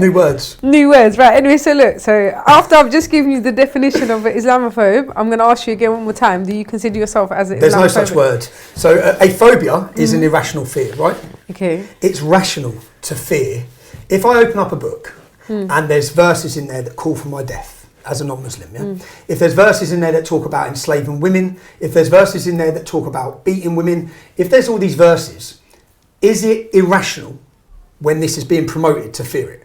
Is it irrational to fear? Is it irrational to fear the scenes we saw at the Ariana Grande concert? Is it irrational to fear knowing that there are 3,000 to 4,000 terrorists on a 24-hour day, 7 days a week, 24-hour watch? Yeah, knowing that 4 times as many British Muslims went to join ISIS than have ever joined the British Army. Is it irrational? All right, can I answer that? Yeah, go on. Okay, it's not irrational. So it's not phobia. Hang on, wait. If we're talking about the actual Quran and we're talking about the actual real Islam, then it's irrational because there's explanations for all of this stuff that you're saying. But if we're talking about, I'm going to get to it. But if we're talking about people who are terrorists, they are not Muslims. Because you're saying that these people are terrorists. You mentioned the Ariana Grande concert. Yep. What they did, that's not Islam. That's against Islam. Islam. So Salman Abedi, who committed that terrorist attack, could recite the Quran without looking at it. Okay, that doesn't mean anything. Who knows the Quran more? That doesn't mean anything. Who knows the Quran better though, him or you? If he can recite it without looking at it. Okay, but it's not as simple as that. It's not. I'm more educated than him. Yeah. Even if I don't know it, I'm more educated than him because the way he interprets it. I wouldn't do what he does because I know. Look, it's me. No, it's not. It's me. It's because I'm a Muslim and I follow the correct way of Islam. It's not because it's me. So, for example, in Islam, it clearly states, Allah states that if you take the life of one soul, it's as though you took the soul of the whole of humanity. Save one soul, it's as though you saved the whole soul of humanity. Do you know what verse when it comes to war, I don't. Okay, but one sec. When it comes to war, there's rules to war. Yeah. So if you're in battle, you're not allowed to touch a tree. You're not allowed to touch someone who's in prayer. You're not allowed to attack someone who's not attacking you. You're not allowed to attack innocent people, women or children. There's rules. Unlike Christianity, where they tell you to kill children, women, donkeys. You see the verse you just quoted? Yeah. If you kill one man, you kill all of humanity. Do you know what? Do you mind if I do something? Because I am here. Yeah? Let me just... Because it has to be done, man. It's not right that... And I only have this we're going to interview someone about the Quran. 5:33, 5:32. So What it actually says, let's read it. Right? What it actually says is, if you kill one man, you kill all of humanity, unless they cause mischief. And then you execute. Yeah, but again, see, there you go again. You're taking it out of context. This applies to a certain time. This applies to the time of the Prophet. Yeah, Ibn Kathir is the biggest Saudi scholar in the world. Okay. Ibn Kathir says that the word mischief means not believing in Allah. Ibn Kathir is the most recognised and renowned Saudi scholar there is. Now, this isn't your interpretation, so great, but his interpretation, he's the most listened to, says that the word mischief means not believing in Allah. So the verse you quoted, if you kill one man, you kill all of humanity, unless, which is a big word, they cause mischief. And then you execute them, you cut off their hands and feet, and you exile them from the land. Okay, so again. Kill them. So the verse you said is peaceful, actually says kill them. No, again, you're taking it out of context. I'm not taking it out of context. That's the first thing. And Ibn Kathir, he said that word means... Mischief. Mischief means non-believer. Mischief. He so means not believing in Allah. So one sec. So just because he is somebody that a lot of people listens to, that means we have to take what he says. No, it means that millions do, so it's a problem. But that's their problem. That's not Islam's problem. But it's our problem because it's Islamic teaching. Yeah, well, okay. it's not our problem as Muslims because that's not Islamic. But it's our problem because these people... Okay, so it is a problem because you quoted, Yeah. Because of that we ordained in the children of Israel that if anyone killed a person not in retaliation of murder or to spread mischief in the land, it would be as if he killed all of mankind. That's the verse you quoted, yeah? Okay. And if anyone saved life, he saved all of mankind. The problem is, when you're talking about context, as you carry on reading, the recompense of those who wage war against Allah and his messenger and do mischief in the land is only that they shall be killed or crucified or their hands and feet cut off from opposite sides or to be exiled from the land. That is their disgrace in the world. So when we're talking about context and understanding, now it's great that you ignore number 33. Wait, go back to the beginning of that again, read that Because again. of that, we ordained for the children... No, go back to... Yeah, okay, go on, go. We ordained for the children of Israel that if anyone killed... So, right, children of Israel. So what does that mean? That if anyone... this is that if anyone killed a person, not in retaliation... No, when Allah speaks in the Quran and he says children of Israel, he's talking about the time of the Prophet. He's talking about the children of Israel in the time of the Prophet. That doesn't apply to now, this time. Do you see what I'm talking about when I say... Anyone who wages war against Allah and his messenger. No, it doesn't. That is all one verse. That's the same. He's still talking about the same thing. That doesn't apply to now. Do you understand what I'm trying to say now about taking it out of context? This does not apply to today. This applies to the time of the Prophet, peace be upon him. But that's not so what Muhammad said back then only mattered back then? Yeah, that doesn't matter now? No, that doesn't apply to now. So why don't we get rid of this? Because it's... Why don't we get rid of this Because verse? you can't get rid of that. We know that. You can't get rid of that because that applies to that time. We in order for us to understand our religion now, we need to understand what happened in our history, to understand our current and to understand our future. But the verse says clearly... Yeah. that if anyone causes mischief, which is actually Lee Rigby's killer, handed over that exact verse. Okay. That's the verse he handed over. Okay. And justified his killing of Lee Rigby based on. But again, that's nothing to do with Islam. That's to do with him. Say out of context. I'll let you say out of context. Yeah. Read this one, number 34. So this is Surah 4, verse 34. Which? So okay. So it will start here. Yeah? Men are in charge of women. Men are in charge of women. Okay. Yeah. All right. So it says, Bismillah. Men are in charge of women because Allah hath made one of them to excel the other, and because they spend of their property for support of women. So good women are the obedient, guarding in secret that which Allah hath guarded.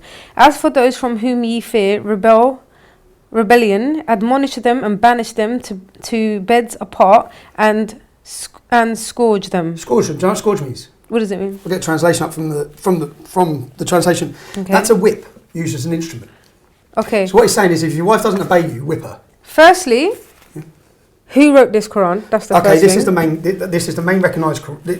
Let's go to there. Hilali.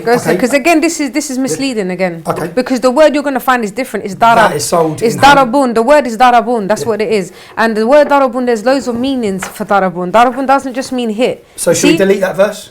We'll delete the translation. Delete the translation. Yeah, delete the translation. Definitely delete the translation. We don't know. What book is this? I've never seen a Quran like this before in my life. It's the Quran. Read who it's from. 434. Where are we? Carol jacket design by Carol. Who wrote this Quran? Okay, so this is Al Hilali, isn't it? It doesn't even say who wrote this Quran. This one's Al Hilali. It's the most recognised in the world. Al okay, Hilali, one second. This is Al Hilali. So Alfred, he's not even a Muslim. The person that did this is not even a Muslim. Let me see. It is. Where's Alfred? That's not a Muslim name. Alfred. That's the printer. Yeah. Okay. Every man's library. That's So the library. where's the person that actually wrote this? Because I've never seen this Quran in my life. That's what I'm saying. You have to be careful This what books is- you're reading, Okay. because people have agendas. The meanings. This is the Quran. Yeah. This is the Quran. But look here. Okay. This Nah, is I Al don't- Halali. I don't think- This I is wouldn't Al take Halali. this person Al as the Halali. Quran. Men are the protectors and maintainers of women. Okay, let me read that one. Take Because that. Allah has made one over the other. Yeah, which is true. That's not a lie. Yeah. Okay. Okay, so here we go. Where is it? And then. Okay, so men are the protectors and maintainers of women because Allah has made one of them to excel the other, and because they spend to support them, which is true, from their means. Therefore, the righteous women are devoutly obedient to Allah and to their husbands, and guard in their husband's absence what Allah orders. Yeah, this is more correct. Okay. To guard, e.g., their chastity and their husband's property. As to those women on whose part you see ill conduct. Okay. Okay. I know where it's. Did it go there? Yeah, there. I think it does it carry on here? Yeah, 30. Here we go. Yeah. Sorry. This is the verse. So this is correct. The other one you showed me, that's not Yeah. correct. So admonish them first. Next, refuse to share their beds, and last, beat them lightly. No, okay, so beat them, but lightly's in brackets. wait. See, this is the problem. Now, this is the translation again. Beat them lightly. But if you read the Quran, and to understand it, you have to read it in Arabic because that's the original language of it, Read me what right? it says in Arabic, So one. one sec. So here, I'm going to tell you what I don't need. I that. know it says beat them. It says doesn't say lightly. One sec. It says darabun. That's the word darabun. It doesn't say now, lightly. The beautiful thing about the Arabic language is one word can mean many things. It has so many meanings. One dot, one little line can change the whole meaning. Now darabun doesn't necessarily mean hit. Darabun, there is many translations. It means demonstration. It means protest.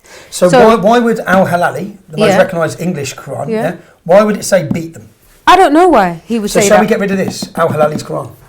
Maybe the translation. Would you support getting rid of that? I don't support his translation. I don't think he should say. I think he should say darabun, but he should explain in the translation or in the footnote that there is different meanings to darabun. At the end of the day, the word beat is used in every single one of them. No, in every English it's not used translation. in every English translation of Quran. Yes, it says beat but they should. You have to remember, that there's people who corrupt the Bible. There is also people who are out here working trying to corrupt the Quran. Okay, now we know that darabun, he's a Muslim. It doesn't matter just because he's a Muslim. Let me tell you something. So the argument is that this book's corrupt. No, that's not what I'm saying. I'm saying his translation may be corrupt. Maybe it's not. Darabun, he's translated it as in hit. So D-A. Hold on one sec. D-A. R-A. Yeah. B-O-N. But you'd have to do it in Arabic. Because the thing is, I came across... See, when I used to go down to speak... I'm going to be so honest with you, Tommy. I used to go down to Speaker's Corner, and I used to think I know so much about the religion until I started getting asked questions by people, and they're asking me, how do you explain this and how do you... When I read this verse... How do you spell darabun? But you have to do it in Arabic. Okay, can you write Arabic? 'Cause I've got Arabic I there. can't write Arabic. D-A-R-A-B-O-N, I think, in English. Darija. Okay, yeah, so it comes up as that.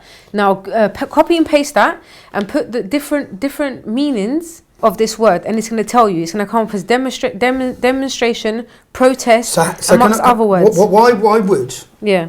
Why would every English translation in the Quran say beat your wife? I don't know, but why wouldn't they also explain that darabun has many different meanings? It doesn't necessarily mean hit. It could mean the answer protest. can't be when you pick up an English Quran that says the word beat them. Yeah? We were talking about interpretation. When it clearly says beat your wife, if she doesn't agree with you, yeah, it says beat them with a whip in one. It says beat them in the English one. Yeah. If it says that, then we've got a bit of a problem, haven't we? No, but we do have a bit of a problem. Whoever translated this needs to clear this up, and they should write that there is different meanings for the word darabun. They've actually inserted so you're word right. that's not in it. But also we can also argue and say that Muslims who do they follow? There's no word darabun. You need to do. You know what I'm going to do? I'm going to do it for myself after, and I'm going to send it to you, and then you can add it into the video. Yeah. But also, who do the Muslims follow? The Prophet Muhammad. Right. So the Prophet Muhammad, peace be upon him, did he ever beat his wife? Did he ever beat his wife? Never. Well, there's lots of hadith. So the Prophet Muhammad, they follow the Prophet Muhammad, which is why the age for consent is when a girl. We're going to get to that. No, we're going to get to that because I've already. So see this what we're talking about now. I had a huge problem with this. Why?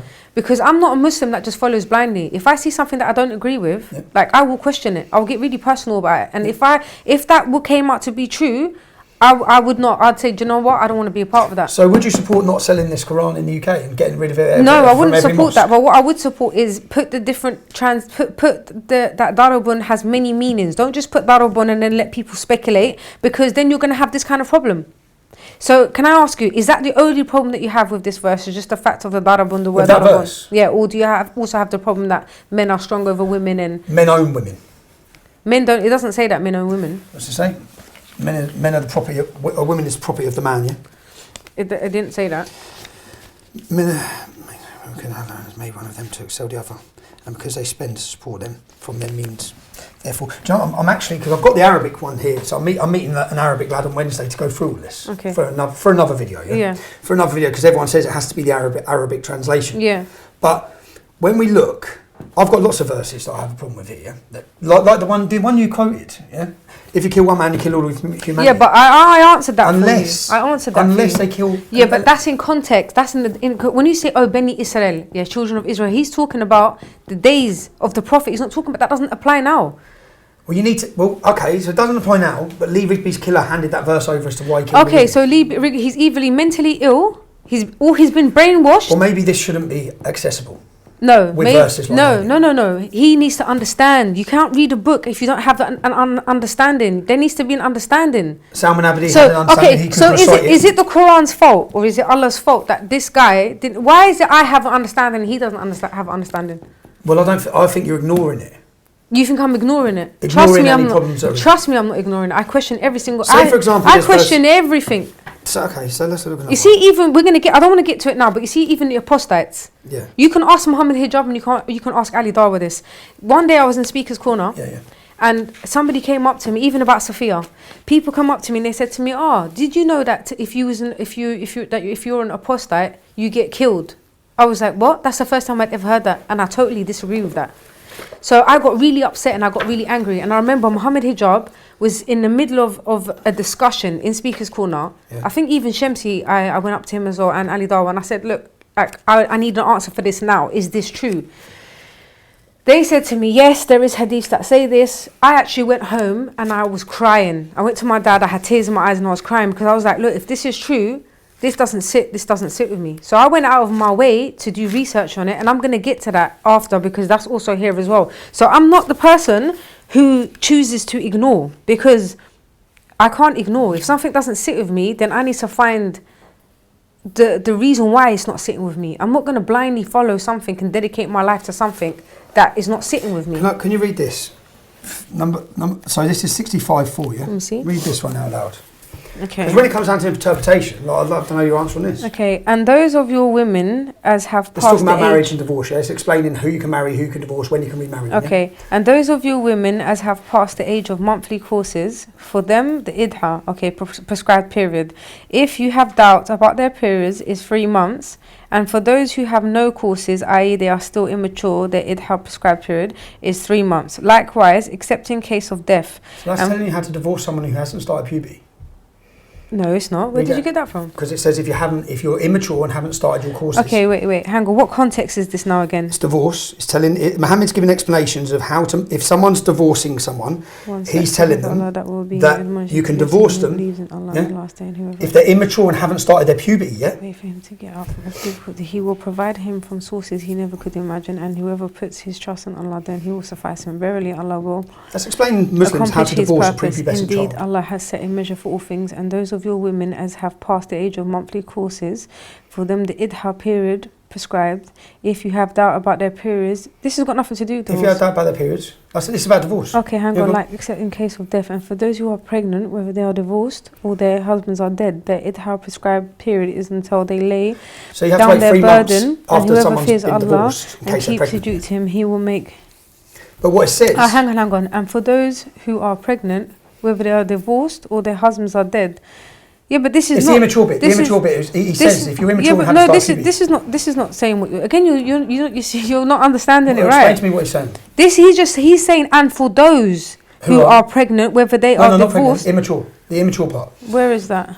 Just a bit higher. For those who have no courses, i.e. they are still immature. So if those who haven't started puberty, who are still immature, he's telling you how to divorce them.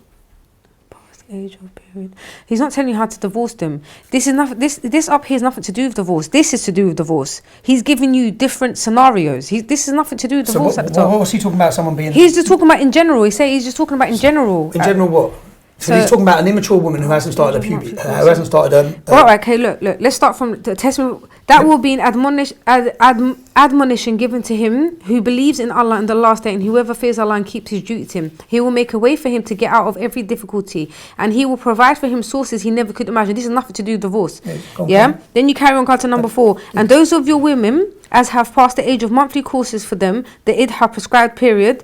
What's idha mean? So basically, we're going to get to this as well because you spoke about Sophia, where you said that the Prophet beheaded her, killed her father and killed her son, and then slept with her the same night. Basically, raped her. This is the idha. What you said is impossible. He couldn't have slept with Sophia the same night. No, 2 nights later, 3 nights. Even later, 2 nights is impossible because, as explained to you here, the idha. He has to wait for the idha because, especially given the fact that she was already married, he has to wait a month. That's in the hadith. No, that's in the biography of Muhammad. No. This is sahih. This is Islam. This is you cannot go by that. So he could not have raped her that night. He couldn't have slept with her. That's idha. You got to wait. Divorce. Yeah? No, that's not divorce. Idha is, so for example, she was married.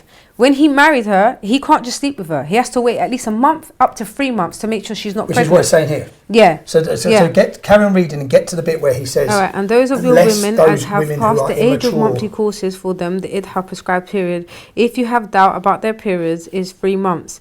And for those who have no courses, i.e. they are still immature, the idha prescribed period is 3 months. So the waiting period of divorce is 3 months for someone who hasn't started puberty. Yeah, but this is not implying that they need to get married. No, this is him giving the rules. Yeah. The rules of how long to wait. Yeah. If you're divorcing someone, how long to wait till they remarry? Yeah, but he's not talking about. He's not saying that the people who haven't had who are immature, if they are still immature, the idha prescribed period is 3 months. Likewise. Yeah. So what's he mean there? Hang on. For those who have no courses, i.e. they are still immature. So those of you who haven't had puberty. Hang on. Wait. You see, again, this is a translate. Some women, they don't get periods. No, he's saying immature. The words. Yeah, but if you look, for those of you who have not started your periods and you're immature. Okay, so look, i.e. they are still immature. That's in brackets. Yeah, so that's not what he said. That's what this person is translating. Yeah. Okay. You understand? So how does he know that that's what that means? Well, that's what it's okay. So I have a friend of mine. 1 second. I have a friend of mine who doesn't have periods at all. She never had a period in her life, but she can still have kids. Okay. Again. So he could be meaning. As for those who don't have periods, you still have to wait 3 months because they still could be pregnant, but they don't have periods. Yeah, because it's in brackets. But that's not from the words of. That's not from the words of Allah. What we need to take is from the words of Allah in Arabic. That's what we need to take. So do you support getting rid of Al-Hilali's Quran? Because at the minute it says beat your wife, and it also says I think that they need to be more broad on their translation. Well, more broad on their translation. The problem is this is to millions of British Muslims are going through these. Yeah, I agree with you. I think that's a huge problem. I absolutely agree with you. Because and again, when we say interpretation, some people they don't have the capacity to question these things. Al-Hilali and these experts, are taking it a different way to you're taking it. Yeah. Well, that's a problem. Okay. Okay, so this is the same way they're saying grab wherever you see the Jews and the Christians, grab them and kill them. They're taking it as in this day now and age. No, it's not. Again, it's out of context. Which is great. But whose problem is that? It's not Islam. It's not the Quran. It's the Muslims. That's why when you say, well, I have a problem with Islam. For me, if that verse wasn't in there, neither of those verses. If we said, okay, but that's not applicable to today, why don't they just put in brackets not applicable anymore? Yeah. Why don't they? You know, like you have a cigarette box. No. I don't think they should put not applicable anymore. They should explain that this was in the time of the Prophet. But then again, hang on. Then again, saying that, listen, we're living in an age now where everything, knowledge is at your fingertips. Yep. Why don't these people get up and go and research? Because they'll go like I have. Yeah? Do you think it's Islamophobic for me to read these verses as I just have and have a problem with them? I think it's Islamophobic if you read those verses and don't do the research to find out what it really means. So is Michael Adeblajo, Lee Rigby's killer, Islamophobic? Is he Islamophobic? Was he Islamophobic? I think he's either mentally Was Salman ill. Abedi Islamophobic? He's either mentally ill or he's misguided, and he's either mentally ill, being paid by the government, or he's misguided. He doesn't know. See, doesn't know. for me, it just seems a cop out to take the blame away. But it's not. It's like not. If this book, It's not. if those words were not in this book, yeah, then there's no excuse. If those words came directly from Allah Himself or from the Prophet alayhi salam, I'm with you. I agree with you. Because you're saying Qala Allah, no one can argue with that. But if those words are in bracket and it's a translation of the person who's translating the Quran, when you're saying bracket, this person is just a human being. Okay, so you can't have it both ways, because the bracket bit said lightly be. The actual word is be. Yeah, but why did he? Okay, so why? All right. Okay. So Darabun has many different meanings. Why did he choose that meaning? Why didn't he choose demonstrate? He's the Islamic expert. But he's not. It's his Quran that's selling to millions and millions. Well, okay, that's fine. This but he should still. This is not a fringe Quran. Okay, that's fine. Look, nobody. May God bless him. I'm not gonna say anything bad about him. Because Al Hilali is one of the most recognised scholars. Yeah, but still, it's a fact that Darabun means many different things. That's a fact. But do you understand why? As a British citizen, no, I understand. I totally understand. I don't really care to have this whole argument about interpretation. I totally understand. I totally understand, and I agree. It is a problem. Okay, that's wrong. That's wrong, and this doesn't mean this. But when we've got children being blown up in Manchester, people being beheaded, we've got people literally. That's a problem. People literally quoting this stuff. That's a problem. When we've got even the grooming gangs, the grooming gangs make comments to these verses. Yeah? There's 4 verses. We can get them up if you want. Again. All right. Grooming gangs. This what we're moving on to next. Okay, so you claim to be concerned with grooming gangs, paedophiles, rape, etc. However, you only seem to focus on the Muslims, or particularly the Asians. If you are genuinely concerned with this, then why do you not focus on it as a whole? As it's not only the Asians who commit these heinous crimes. In fact, research and statistics from the Home Office 2020 are most commonly shows that people who do this are most commonly white and come from diverse backgrounds. Grooming is actively huge right now. Hollywood, society, music industry, the modern industry, Prince Andrew, Epstein, Jimmy Savile, Harvey Weinstein, popes, priests, the list goes on. Why is it that you only choose to focus on the Asians? Okay. The Home Office actually fudged those figures. So that 2020 report, what they did, there's 2 different types of paedophile gangs. Yeah, the vast majority are white. Yeah, lone predatory paedophiles, men going on their own and committing paedophilia, whether it be within the family or whatever. I think upwards of 90% in the UK are white males. Yeah, right. Then there's another section of paedophiles, which is the overrepresentation of the Muslim community. Yeah, which is groups. Now, what the Home Office done was change it to a figure of 2. Yeah, so then they could muddy the waters between paedophilia and the 2 different categories. So then they could fudge the figures. Now, the figures actually show, and one gentleman done this called Pete McLaughlin. What he done was he took every conviction of gangs of men. Yeah, so say there was 8 men, and he took their names, because we don't ask for their religion. He took their names and traced their names to see if they're Islamic names. And in that study, Quilliam, Muslim organisation, said it was 84%. He said it was 90%. 30% of the men convicted for this type, so I'm being clear, this type of sexual exploitation of children, where groups of men who know each other, work colleagues, friends, brothers, cousins, sometimes fathers and sons, are raping children. 30% of the men convicted are called Muhammad. 30%. Yeah? Muslims make up 4 or 5% of the UK. I believe it's 10, but 4 or 5% of the UK. So Muslim males make up 2% of the UK. How are they representative of 90% of the convictions? There's a problem. Now, the question was, why don't I look at others? My cousin was a victim of these gangs in Luton, yeah? So I grew up knowing of this problem. We have different journalists who cover different things. Some cover sport, some cover politics, yeah? I focused on exposing a crime that had been facilitated, accommodated and hidden, yeah? By a section of a community. The reason it was facilitated, accommodated and hidden was because of who these men were.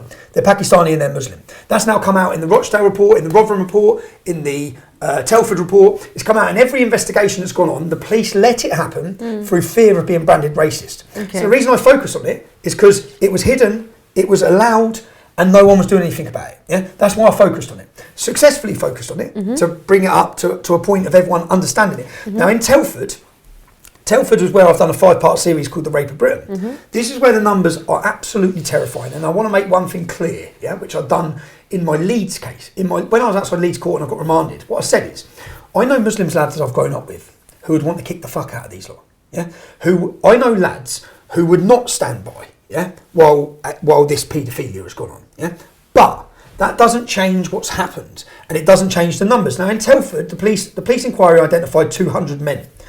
There's only 3,000 Muslims in Telford. Yeah? 200 men.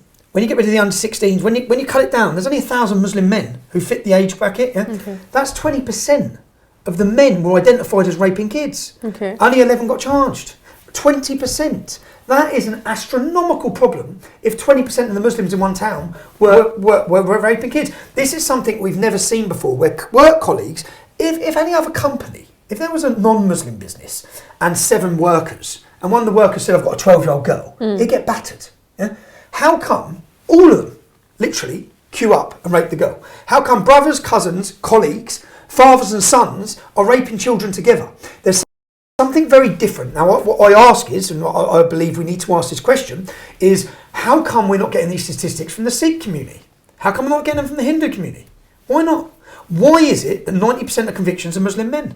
Why is it that 30% are called Mohammeds? Why is it that the man in the Bristol case stood up and said it was his religious duty to do it? Why is it that the Rochdale case, before the man murdered her, he messaged his friend and said, I'm going to bury this kafar bitch about her being a non-Muslim? Why is it that all the girls, they make racial and religious comments to them? Why? Okay, so that's my issue. Can I answer that? Yeah, go on. Okay, so firstly, just to be Sorry clear. if I seem like I'm... No, you're very passionate about I am it. passionate. So I don't want the passionate to come out. No. And to even pulling out the Quran. No, it's fine. No, I'm glad you did that. I'm glad you did that. This is real. This is real. I'm glad you did. Anything you feel like doing or saying, I want you to say. I'm actually going to Sweden, and we're preparing, because I'm going to Sweden to meet someone who keeps burning the Quran. Okay. And I'm going to him to say, well, why are you doing it?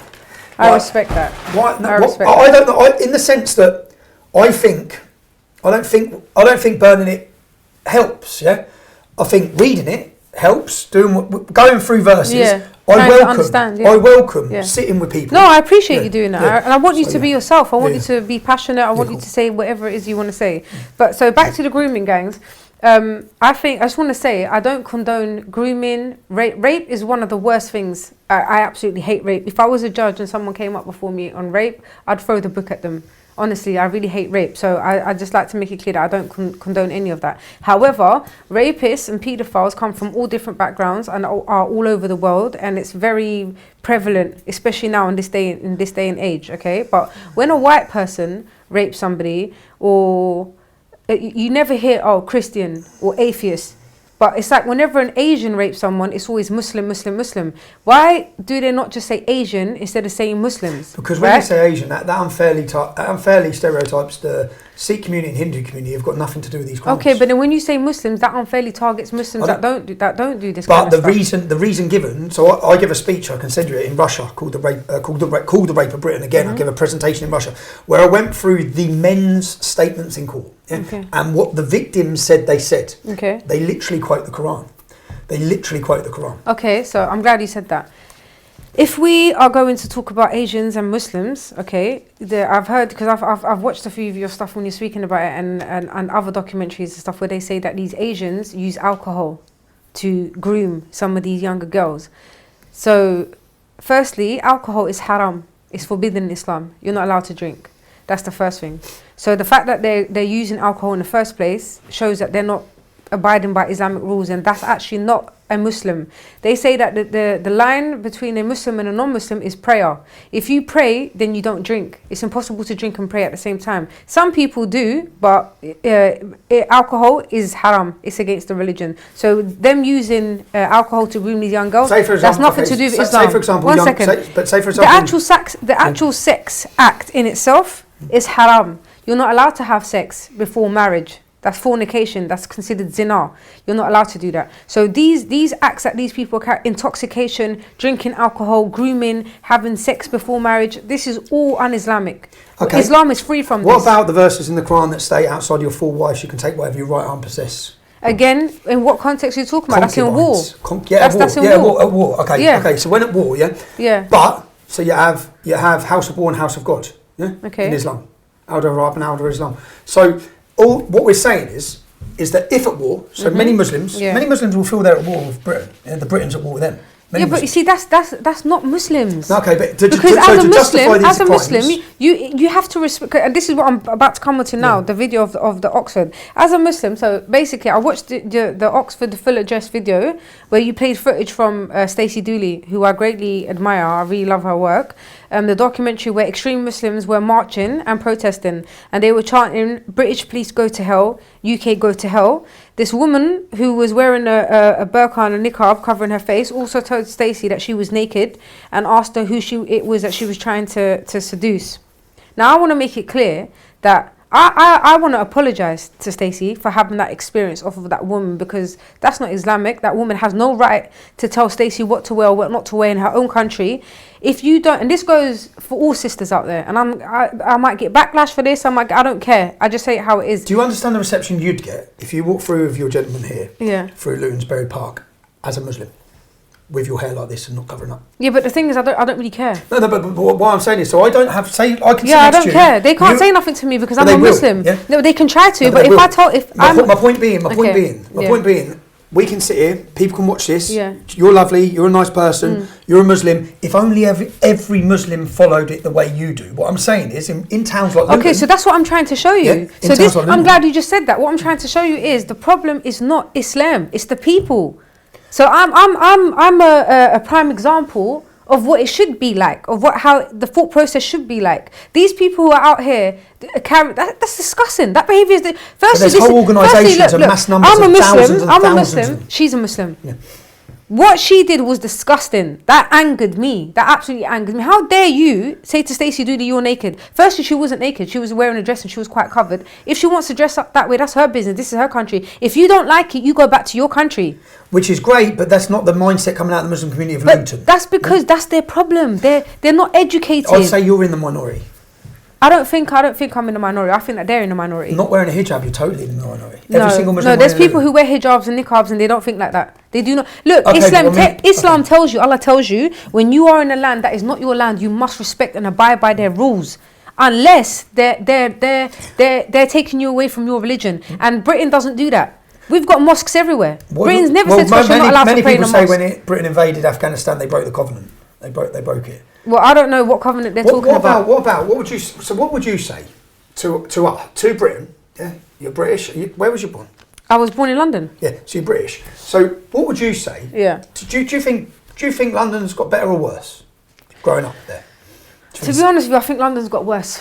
Do you think we should, because we were going to do a separate podcast, should we just do it all as one? Do you think that we should?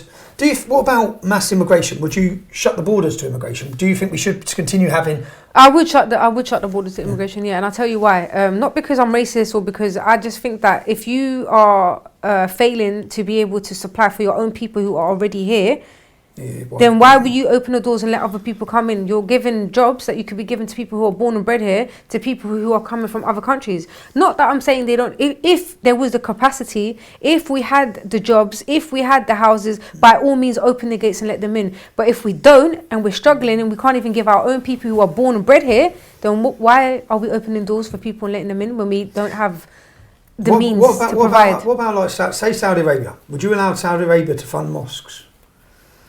Would I allow Saudi Arabia would you to allow fund Saudi mosques? money? I would allow or Iranian money. I would allow. I mean, I don't. That's because what I'm saying is, I make lots of comments of what I think we should be doing. Yeah. I think we've got a big problem, right? I think that if everyone was sitting here as a Muslim following the way you interpret it, we haven't got a problem, yeah, right? So, but they're not. So what do we do as British people when the majority of people in Luton, majority that we meet in Luton, 40% of British Muslims want Sharia law. What do we do with that? That's absolutely absurd. But that 40%, that's the statistic. 40% but of British Muslims this is not your Sharia country. law. Okay, but what do we do with that 40%? That's 2 well, million. You know, when you had a conversation with Ali Dara, and I remember you saying to him, why are you Muslims not getting up speaking to these jihadists and these extremists? I absolutely agree with you. I think that we should be doing more. We should be getting up and we should be speaking to these people and we should be telling them, you know, that's not the way to conduct yourself. You're making things worse for us as Muslims. You're making. I'm going to be so honest with you. I can see why people hate Muslims. If I wasn't a Muslim myself and I didn't know my religion, I would hate Muslims. How about that? Because of the way they conduct themselves, because of the way they speak, because of the things that they say and the things that they do. But do you think it's Islamophobic? So if you would feel that, do you think it's Islamophobic when many British public who are decent people, loving people, who don't have a problem with people based on anything, are sitting there now looking, thinking, Jesus, what's going on in our country, man? And as I said, if 40% of British Muslims want Sharia law, what do we do about that? Do you think it's Islamophobic for us to be worried? Like, come on. I don't think it's Islamophobic for you guys to be worried, but you guys shouldn't be worried because it's your country and it's never going to be a Sharia law. That's not. I don't see that happening. Many areas of London will never look the same. Many areas of London are now dominated with Islam. I think we need to get to the root cause of these extremists and these jihadis, and we need to stop. Well, the root cause of them is Saudi Arabian money, Iranian money, Qatari money. But then again, where is that coming from? Is the government doing this? Are the government funding them? Are the government pushing them to do this so that again we can divide and conquer and fight each other?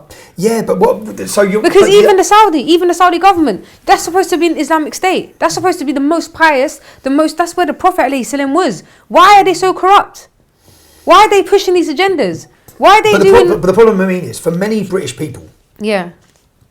Who are looking at our country? We're looking at the Hamas rallies. We're looking at the ISIS flags. We're looking at the calls for jihad on the streets. Yeah, that's why when I was watching the Oxford Full Address and you had Adam Chowdhury. Yeah. And he was saying, he was saying. But the leader of his Battalion have now prescribed him that he organised the biggest Gaza rally at the start, and they were calling for jihad. What do we do? What do the British public do? We need to put a stop to this. We need to get Muslims to stand up against this. Yeah, I agree. But if they haven't yet, and they didn't stand up to the grooming gangs, there's not one single case, not one case in any of the towns and cities where a Muslim reported on another Muslim for those rapes. Not one. Not one case. But they probably wasn't aware, to be honest. If they wasn't a part of it, then they're not going to tell other people what they're doing. But everyone knew it was going on. Police knew it was going on. I knew it was going on. Yeah, but so Muslims knew it was going on. Yeah, I get that, but I don't. In regards to the rapes and the grooming, I don't think that Muslims. If I knew that was going on, I'd report it. I think a lot of Muslims were actually no. A lot of Muslims did report it. A lot of people were against it. No, not one reported it. All right, they were stood up against it though. They were protested against it. I only protested after it come out, and they protested. Yeah. Let me tell you why they protested in Rotherham, because they wanted to put cameras in their taxis. That's why they protested. They didn't protest about the rapes. Yeah, And if most Muslims were against it, Councillor Hussain went to court and gave a character reference for the Rochdale rapists. The ex-mayor Muslim went to court and gave a character reference. Since he gave that character reference, the Labour Muslim councillor, he's been promoted through the Labour Party. Okay. Yeah? He gave a character reference for men who raped one girl. So that girl who lived in his constituency was raped 100 times, and he didn't go to court to help her. The councillor went to court and he got voted back in. Okay. He got voted back in. So it's like, it's not viewed with the same venom or disgust. I think with grooming, when it comes to grooming, it's mainly happening. And they blame the girls. That's in Luton. It's not happening everywhere. No, there's 65 cities. So 65 cities, but that's more of a police criminal investigation. That's more. But in terms of jihadists and terrorism, that's something where all Muslims can get up and stand up and speak against it and try to stop this ideology from going by. Say, for example, there's 40,000 British Muslims on the terror watch list. 40,000. Yeah. What do we do with them? Do you understand? I know because people, we're Islamophobic, racist, far right. If we've got 40,000, if we've got grooming, if I'm picking up this book and reading these verses which literally say beat your wife or literally say how to divorce, you're going to say it's the wrong translation. That's the main Quran in the UK for Muslims. Do you get that it's not far right, it's not racist, it's just we're worried? Okay, but again, look, we can look at it from this angle then. Why don't we look at the root cause of it? Why did the US government do 9/11? Why did the US government send troops into Iraq, Afghanistan, all of these countries? Look at what's happening now in Palestine. Why are they doing all of these things? For every action is a reaction. I'm not saying it's the correct reaction, but for every action is a there's people who are sitting back watching this, feeling violated. There's people who have had their mums bombed. There's people who have had their daughters bombed, their dads bombed, their families bombed. They've been bombed. They've lost the arm or leg. How do you think these people feel? I get it.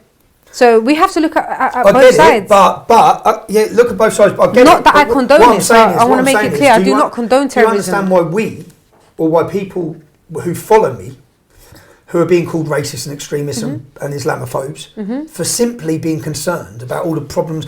Each time I've pointed out a problem, whether it be terrorists, you say, yeah, I'd stop it, I'd do that. So you're agreeing with me on a lot of the issues that make me a racist and extremist. Well, I think if you're... You said that's not right. I'm going to be honest with you. This isn't right. When I first used to watch you and knew about you, I thought you was a racist. I really did think you was a racist. After I started speaking to you and watching some of your stuff and how I started being conflicted. because I'm a Muslim, and the way you speak to me, you talk to me with respect. You know, we bust joke, we laugh. Like you don't treat me any different. You know, and then when now I don't look at you as a racist, and the reason why I don't look at you as a racist is because I can see that the reason why you have the perception that you have is because of these things that these jihadis are doing, these terrorists are doing, these grooming gangs are doing. You know, this is your country. You're thinking these people are coming into my country and they're doing this. I need to put my foot down and I need to fight for my country. So from that angle, I respect what you're doing. However, I feel like, I don't think you're a bad person. I just feel like you're not. I think you still need to be educated, and I say this in a respectful way. I feel like you still need to be a bit more educated in regards to Islam, the real Islam, religion of Islam. I think that the debate is like, should we just let our country be a experiment for who's going to decide what the real Islam is? It's like, I don't want it to. I don't want to add the problem anymore. So, which is why I keep saying, look, we've got a lot of Muslims in the UK. Let's stop adding to the problem, okay? Until Islam within itself and the Muslim community within themselves sort out the problems we've got. Because as you've said, if that's not right, sort it out. If grooming gang, sort it out. Yeah, but at the minute, we do need to. We need to get up. And all I say is until that. You see, my angle is this, Tommy. I think a lot of people, as you're saying, is divide and conquer. The Christians fighting against the Muslims, telling them you're following the wrong road. The Jews fighting against the Christians, telling them you're following the wrong road. The Muslims they're all fighting each other, saying that you guys are all on the wrong path. When really and truly, it's all one. It's all one religion. We should all be together, not fighting each other. That's my angle. Because the Torah... But there's so many verses in this that don't allow that. No, but it's look, I'll show you verses in there. I was shocked myself that I read. It says that if you're a Christian and a Jew and you're upon the real haqq, the real truth, do not worry, you're going to go to heaven. Yeah, but then you understand with application. So one second. Do you see how in the book, no one talks about that though? People talk about, grab the Jews, kill the Christians. That's Medina. That's from Medina. One second. In the verse, that doesn't apply to anything. It applies for all time. It's not in a context. Allah clearly says, if you're a Christian or you're a Jew and you're upon the haqq, which is the truth, you have nothing to fear. Right? Yeah. So that's the first thing. When did Muhammad say that? Muhammad didn't say that. Allah said that. But Muhammad, it's come to Muhammad. Yeah, But what I'm saying is, it's for all time. With abrogation, whatever Muhammad said later in his life supersedes what he said earlier. I'll give you a book next week. I've got a new book coming out next week. Yeah, it's new. They cancelled it about 5 years ago. In that book, what we do is we take for Islamic experts, not me, not my opinion. Okay. We take for Islamic experts and we put the Quran in chronological order. Okay. Because when you pick that up, one thing Muhammad said one day is next to something he said 20 years later. Yeah, it doesn't make sense. It's hard. It's very hard to put that in context and understand it. Yeah, in any of the Qurans. Yeah. Now, if you put them in date order and the how his life went, then what he says through abrogation, which is the laws of Islam, what he says, if you've got two verses that contradict each other, what he says later in his life supersedes what he said earlier. Yeah? So if he says, be peaceful, and then be peaceful to Jews here, and then 10 years later he says, we need to kill the Jews, then this takes quality over this. No, you see, again, no. Again, you have to understand. So let's say 10 years previous, let's just say, for example, 10 years previous, he said, wherever you see a Jew or a Christian, you grab them and you kill them. That context is talking about at the time of that war or at the time of that what's going on. Then later on when he says be peaceful, he's talking about in all time. Well, but so in the first 10 years he was peaceful. You have to understand. But later in his life he introduced jihad. You have to take into consideration what was going on during those times. You see? It's not as simple as that. The Quran is a very complicated book. It's not as simple as that. Okay, so that's why there is no other book like it. And also, do you know that the Torah and the Bible is the true word of God? Do you know that? Because Muhammad took Jesus Christ as the Son of God and made him a dustman. No, Muhammad didn't do that. You see what I'm saying? Again, this is what I'm trying to say. I don't think you're educated on Islam. That's not what happened. So the people you need to educate on Islam is the reason why I'm saying this is because that's why I'm doing this video. So hopefully people will listen and watch this. I'm not a scholar. I hope they do. I'm not a scholar. But the scholars will disagree with you. Well, that's their business. But that's the problem. At the end of the day, even if Allah said, or the Prophet ﷺ said, and it's in the Quran, I don't care about what this one says or what that one says or what this one, even a hadith. If there's something that contradicts the Quran, and for example, Sahih Bukhari, right, he's supposed to be the most authentic. He said from his own mouth, if there is one single page that contradicts what comes out of the Quran, you throw it against the wall. And I'm going to get to that. Bukhari also give the Sahih Bukhari. Wait, let me just finish the point I made. Aisha's age is 6 at marriage. No, see, okay, I'm going to get to that now. And this, I'm going to get a lot of, I'm going to get people after this video, and I say what I say, it's going to go crazy, and I'm going to get a lot of Muslims. Yeah, I'm going to get a lot. But you know what? I don't care. This is how I'm going to prove to you I think that's that great. I don't care. No, I'm going to no, say I it and I don't care what their reaction is, because you know why? Qal Allah. Do you recognise Sahih Bukhari? I do recognise As Sahih authentic. Bukhari, and I do think he's authentic in some of the stuff. But if it contradicts the Quran, I'm going to put Allah over Sahih Bukhari. So- Even the Prophet alayhi salam, I'm going to put Allah over the Prophet alayhi salam. Okay, It's so as simple as that. Well, I'll let you go to it. So what I was going to say, the Torah, right? Because if we need to speak about all the religions of the world, there's only 3 Abrahamic religions, which to me are the true religions. Okay, so you got the Torah. The Torah is the true word of God. The only difference is they didn't accept Muhammad as the prophet because Muhammad came from the Arab lineage. That's the only reason. That's the only difference. Then you got the Quran. Yeah, you're going to get some grief after then this. yeah, of course I will. then you got the Bible. They're going to hate you more than me. I'm fine with it. I don't No mind. problem. Then you got the Bible. Okay, but the Bible is the true word of God, but it was tampered with. Because back in those days when there was a Bible, people couldn't read. People couldn't read those Muhammad days. couldn't write, right? No, Muhammad, he was illiterate, right? Yeah, he was illiterate, but then obviously he How many years after Muhammad's life was the Quran wrote? I think it was. I'm not too sure about. 200. One thing about me, I never speak on something that to I don't know. 300, But wait, yeah. we'll get to that after. So then you got Christianity, okay? So Christianity back in the days. Firstly, the Bible. A lot of Christians don't even know what Bible means. Bible means books of libraries. That's what it means.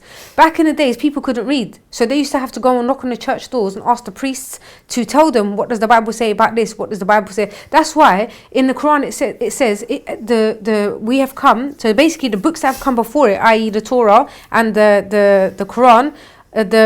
The Bible is the true word of God, but we have come as a watcher over it to take up the falsehood and to verify the truth. Yeah, so he took what was already there and took the bits he liked and changed. No. What it did, it showed what is false and what's real. So obviously, the Torah, they deny Muhammad. The Quran is saying no, because Muhammad was written in the Torah. How do we explain? I don't know anything about the Torah. How do we explain then? How do we, if Sahih Bukhari translates that Aisha was 6. All right, let's get to that. How do we do Here, that? we're going to get to this now, Because this is something that I say to lads that are Muslim, I'm like, how do you get your head around that then?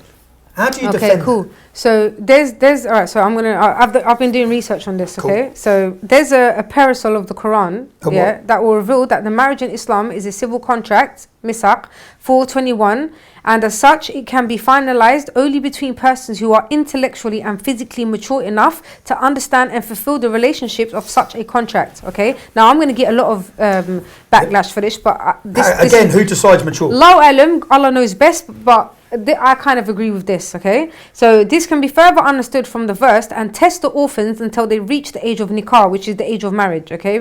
Puberty, maturity for marriage. And if you find in them maturity of intellect, release their property to them. 4:6. It may be noted here that the Quran makes intellectual maturity, which also falls beyond the age of puberty, the basis to arrive at the age of marriage, yeah? So the Quranic description of marriage as emotional bonding between the two mutually compatible persons through which they seek to dwell in tranquility, C7 189 and 321, in companionship of each other, which is not possible if either of the spouses is mentally undeveloped. Okay, so child marriage in Islam is justified on the basis of a hadith in Sahih Bukhari, which says that the Prophet married Aisha radiallahu when she was 6 and consummated it when she was 9. Okay, the hadith actually says she was playing with her dolls. Yeah, played with her dolls, right? So now this hadith, it cannot be true for several reasons. So you don't believe in Sahih Bukhari? Right, so no, I believe in Sahih Bukhari, but not everything in Sahih Bukhari is always going to be But then true. you can't just pick and choose, hang on, man. no, let me finish. Yeah. Sahih Bukhari said himself. What does Sahih mean? Sahih Bukhari, I think. What does the word Sahih mean? Authentic. Authentic, yeah, I Authentic. think it means authentic. So this and Sahih Bukhari and Sahih Muslim are the two most authentic. Part of the 6 most authentic Sahih hadiths in the Bukhari world. said himself. He said himself, if you find even a single page that contradicts the Quran, pick it up and throw it against the wall. So he's telling you that he does not know everything and that there's a possibility he may have made mistakes. So who's did more Muhammad marry her at important? 6 One or second, no, I don't think he did. No. The Sahih Muslim And I'm says he gonna did as I'm gonna get to that now. Now look, even Muslims can't argue with you. Whose word are you gonna take more? Allah himself or Sahih Bukhari?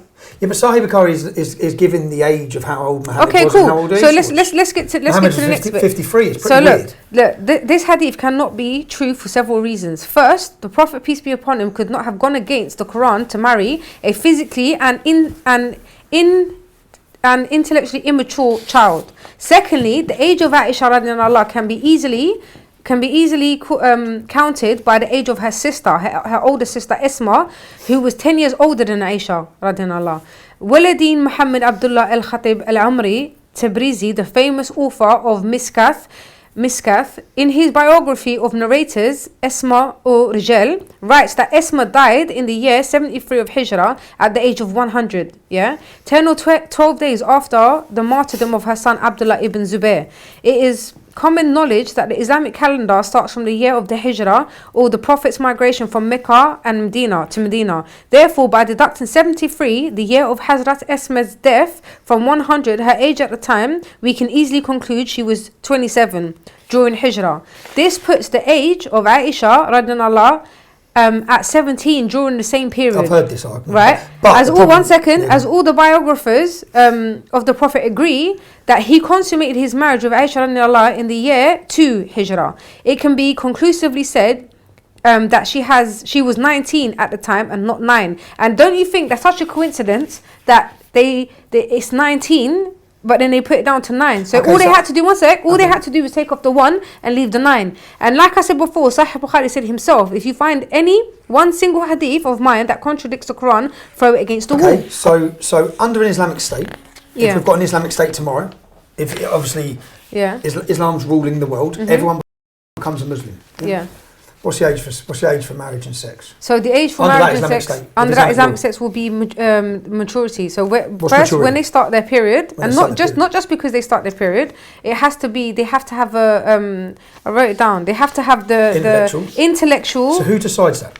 The it would probably be marrying the kid. No, not at all. Obviously, that the child mum and dad that get must paid. have a parent. So again, okay, so. Okay, in God's perfect so world, let's say the parent who you said is going to get paid. Yeah. Then do you know what? That sin is upon that parent. So Allah's perfect. He's created the world and He's created these rules, right? If everything was perfect, I don't think there'd be the confusion about everything. He wouldn't create a word that has 7 different meanings. It would be perfect. Yeah. But if Allah's perfect, He's created this world that's perfect. Yeah. As you said, a child starts her periods. She's then going to be married. No, it's not. It's not on the basis of just your period. Okay, so in a perfect world, for example, who decides intellectually let's of that get little technical. girl? Let's get technical. Okay, let's say you have a child who's autistic, severely autistic, and she started her period. Okay, and she's 15, 16, she's 17, she's 18, she's 21. Who decides? Is she mentally capable? Okay, but the reason we have reason we have law, separation of church and state, we have law so that we can come up with these laws. Okay, better than, all right. Do you agree that the British law of 16 is better than Allah's law? Wait, no. But I'm glad you said that. Let's talk about British law. You want to talk about British law? Let's talk about British law. I still want to understand. We're going to stay to that. But this is some Islam. facts on child marriages, yeah. So let's talk about British law. Let's talk about child marriage now. Do you know that now child marriage is actually legal in the USA right now as we speak? Yeah, it's 12. It's 12 in some. Right. So more than 200,000 minors were married between 2002 and 2015. Idaho has one second. No, because look, no, that's not what we're doing. Because back in those days of the Prophet, not that I'm making an excuse, but back in those days of the Prophet, that was the norm. Well, you can marry Richard. Now we're in 2024. Was Muhammad perfect? Yes, of course he was perfect. What's the problem if he married a 9-year-old? But I don't think he married a 9-year-old. No, okay, but then again, okay. So if what it says in Sahih Bukhari was wrong, we wouldn't still be here. What do you mean? It wouldn't still be promoted. Sahih Bukhari is one of the most authentic hadiths in the world. There's 6. Sahih Muslim is one of the most authentic. Do you know what? And it's promoted and being taught. You see a lot of Muslims, and then again, they're not going to like this. What I'm going to say, they're not going to like this. A lot of Muslims, not all of them, some of them do, but a lot of Muslims, they don't think outside the box. They don't question. I understand that, but what I'm coming to the conclusion of is that whenever there's anything that you don't like that's problematic, you have your own justification for getting around it, but it's still here in the book and it's still being promoted to millions of people. So any Islamic countries around the world... All right, look, let me give you another example. There's a hadith that says, that when a woman is going to get married to a man, that the man is allowed to see her butt naked and decide whether he wants to marry her or not. Now, because that's a hadith, does that make it authentic and true? No, because it's not one of the authentic hadiths. But it doesn't matter though. It's still a hadith. People can still argue and say no, that's the truth. There's loads of mental hadiths. But how do we? The devil just shit in your ear if you. How do we? Wait, Tommy. How do we differentiate between what's sahih and what's not? Easy. We go to the Quran. If it contradicts anything that's in the Quran, we throw it out. Now, but we've gone to the Quran. We've gone to the Quran. But we're talking about. Doesn't that contradict? Doesn't that contradict what the Quran says? In the Quran it says if they're intellectually or mature, but what I'm saying is who decides the maturity? The parents should, the guardians or the parents should. When I interviewed Ali Dawah... Alright, so you're a father, you have a child, right? UK, you have a child, you're a father, you have a child. You love your daughter, right, isn't it? Yeah. You'd never let anything bad happen to anybody, right? So if your daughter came to the age of puberty, but you felt like she wasn't mentally ready... If my daughter come to the age of puberty, I'd kill anyone if they thought of marrying her. All right, that's fine. That's your discretion. And if my daughter, that's your discretion. What I'm saying is, but let's say you've got people who think Muhammad was perfect, and he married at 9, he married at 6 and 9, which is why I asked Ali Dawah. Ali Dawah said, yeah, if she's mature. And then other Muslim when I was outside court, and any scholars I've spoke to, I said, well, I said it to Kadir Baskin, Luton, the main imam. In your ideal society, what would the legal age be? He said, God, Allah has chose that. When a girl starts her menstrual, when a girl starts her periods, she's mature. No, but you can't just stop there. You're saying when a girl starts her period, she's mature. No, you have to take the mental and the other components into consideration. All right, you know what? Let's do this. But I don't think it's perfect. Let's do this. So let me ask you this. Let me ask you this, right? What's better? You tell me what's better. Let me ask you a age, question. 18. You tell me what's better. There's girls out here who are 12 years old, getting pregnant and having abortions and having babies. Yeah. What's better? Is it better if that 12-year-old gets married? No. It's not. So you see, this is the you think it's better for a 12-year-old girl to go out there and commit zina, fornicate, and have sex with all different people and get pregnant, have abortions, and have a child, and most likely not stay with that person and become a single mother. I think it's better if the 12-year-old has a stable family and all these things. Right. So then marriage is better, no? No, not at 12. You cannot allow a 12-year-old to be married to a man. But these 12-year-olds in school now that we're going to school, they're getting taught about sex education. They're getting given condoms. They are allowed to go. You're not even allowed to buy cigarettes in a shop at the age of 16, but yet you're allowed to go and have an abortion at the age of 11 and 12. So do you think, say there was a 20-year-old man, would you think it's better that he married that 12-year-old girl? Well, to be honest with you, I don't know. I think it depends because the age gap is a bit different. I'd prefer somebody who's a bit younger to marry her. But if you gave me the option of, will my daughter get married and have kids, or go out on the streets and have sex with loads of different men and have abortion after abortion, or kids at a young age, I would choose marriage. Definitely, I would choose marriage. Even if your daughter was 11 and the man was 20 years old. No, I don't. But that's what they do here. Look, let me show you something. All right, so here we go. Only till 100 years ago in the UK, children were getting married at 12. For females, it was 12-year-olds in the age of the UK, and for boys, it was 14 years old. We now know that's wrong. Now, okay, but still, this was so. All right, so we now know that was wrong. We evolve with time. But 1 second, we recognise but mistakes. this was only 100 years ago. The Prophet's day was 1400 years ago. But the Muslims believe now he's perfect.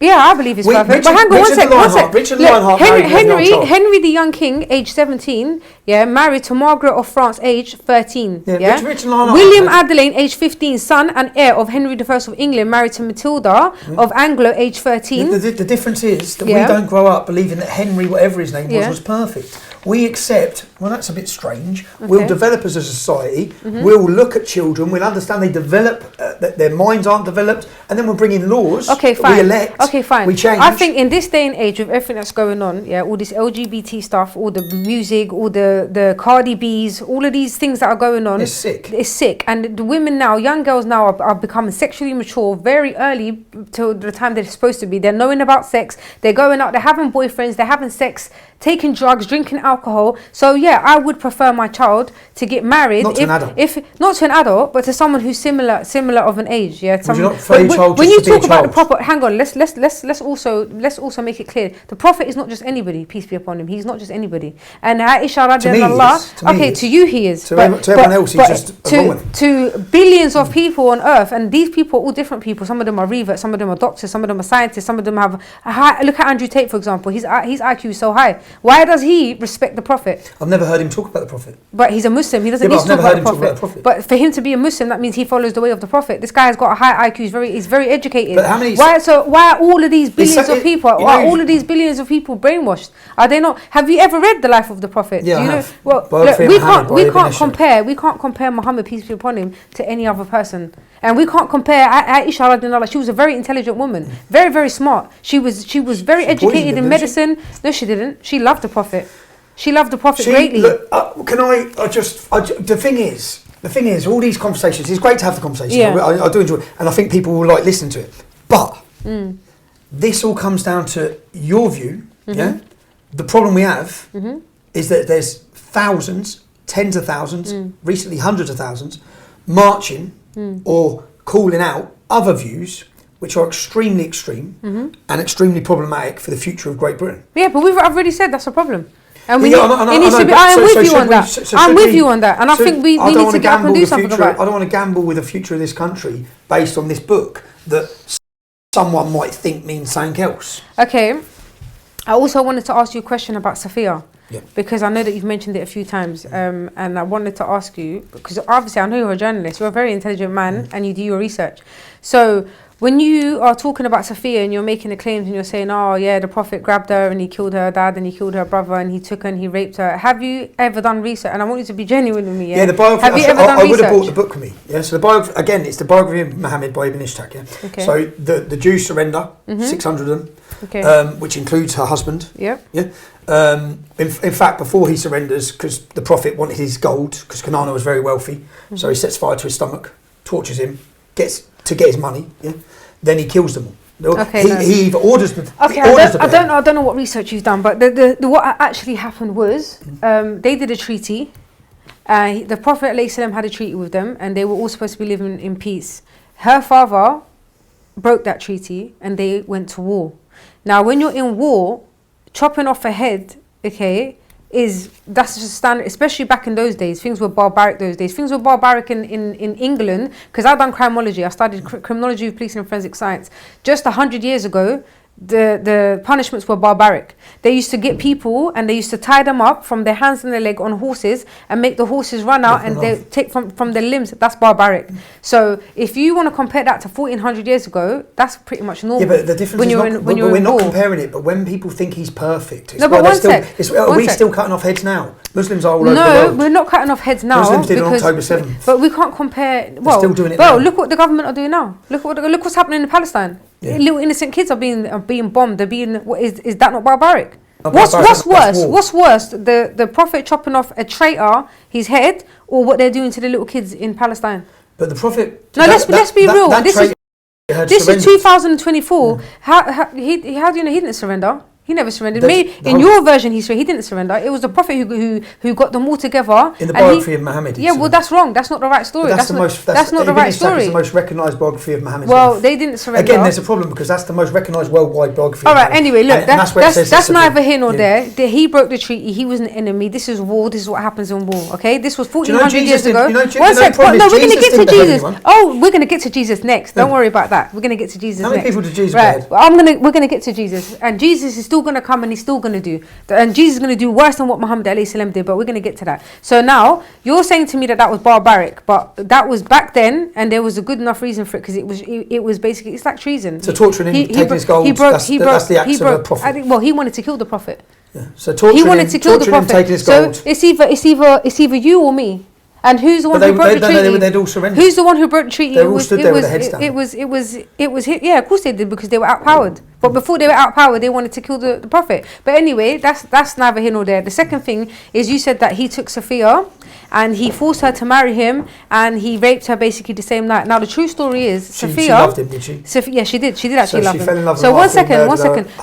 So you got the story right from the hadiths, obviously, and from Islam, and you believe the part that he beheaded her husband. You believe the part that he killed her father. So why do you not believe the part that she actually wanted to marry the Prophet? Because that's all in the same. It's all in the same hadith. It's all in the same. Because if someone kills someone's husband, brother, family members, beheads them in front of them, they're not going to fall in love. Yeah, she felt away by it. She did feel away by it, but she actually had a dream. She fell in love with him. Yeah, towards the end she did. She had a dream that. That's the problem. Like, one that's second. never going to. No, but look, at the end of the day, I can't believe it, because if I'm going to believe that he killed her father and her brother and then he married her, then I also have to believe what the rest that comes with it. You're finding an excuse to accept. No, I'm not. I'm not finding. You're giving Sophia an excuse. She fell in love with him. All right, so look. One second. He wasn't going to marry her. One second. He wasn't going to marry her at first. Somebody else was. Then that person that had her came to the Prophet ﷺ and said to the Prophet ﷺ, she is the daughter, and her father was a leader. He was a very big person. Yeah. They said it's not befitting. Look at the mercy that they had. They said she's not befitting to marry someone who's beneath. If anything, she should marry someone like you. So he done her a favour. No, 1 second. He didn't do it. She chose. He summoned her. This is. I think most people are going to find this as madness. Her husband was beheaded. Her family were killed, all in front of her. Yeah. And then we're actually meant to believe that she willingly fell in love with Muhammad after he done it. Okay, wait. So if you let me finish, they summoned her. She came to him. And the fact that this story even exists of someone who we call a prophet is just insanity. Okay, but that's your perception. It'll be every non-Muslim's perception. Okay, that's fine. But like all the billions of Muslims who do believe in Islam, that's not their perception. So I'd say the majority of Muslims a majority of Muslims don't even know about this story. Well, even I didn't know about the story, and when I first found out, I was upset. But when I did my research and found out, I'm all right with it. But anyway, she came to him, and he gave her the choice. He said to her, "You have a choice. You can become a Muslim if you want, and you can become my wife, or you can stay a Jew, and I'll give you your freedom." She chose not to take her freedom. So you can't say he forced her, because she had that choice to leave. She didn't want to leave. She chose to stay. She was taken as a concubine. No, she chose to see. Look, you say that Muslims pick and choose. You're picking and choosing now. I'm not. You are, because you're choosing to believe that he beheaded them. I'll get up for this. You're choosing. You're choosing to believe that he beheaded them and killed them, but you're not choosing to believe that she chose to marry him. But anyway, never mind. It doesn't say she chose to marry him. It does in the hadith. It does say that. In the hadith, it's like but that's where the most renowned biography of Muhammad. All right, hang on. So in the hadith,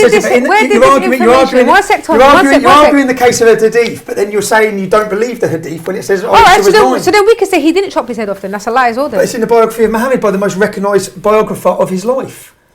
Ibn Ishaq. It's all right, in cool. his biography. But that's fine. All of it. But he didn't write the hadith, did he? But that can't be the get out on every case. The problem is. It says this. The problem is that there's books that say it. The problem is that there's millions of Muslims worldwide that are following this scripture. That's the problem. The problem isn't you, but the problem is that for me, picking that up, it's a problem. Okay, that's fine. But all I wanted to do is just clarify what you said, because what you said is not true. Islamically and in hadith, it's not true. He didn't rape her. He didn't force her. She made that choice. He married her. And he married her. She made the choice to marry him. She didn't make no choice. Come on, man. He beheaded her husband. Come on. Where's your evidence that she didn't make the choice? Where's your evidence? But that can't. Okay, I'll tell you my where's evidence. your evidence that where did she ever say no? Can I ask you as a woman? Yeah. That's your partner. Yeah.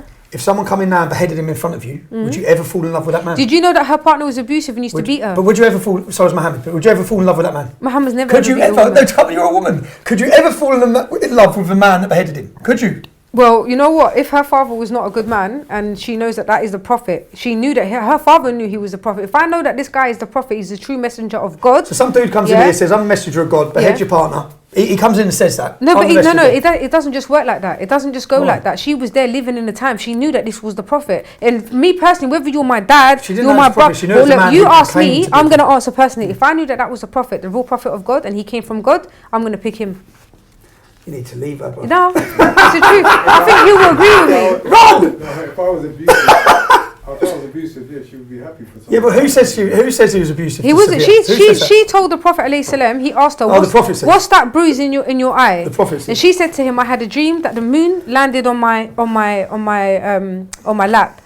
She told her husband, the Jewish husband that she was married to before the dream, he interpreted it and it meant that she was going to marry the Prophet ﷺ, so he hit her. Who says this? The Prophet? He slapped her. This is in the hadith. She told the Prophet this. She told the Prophet beheaded her husband and raped her.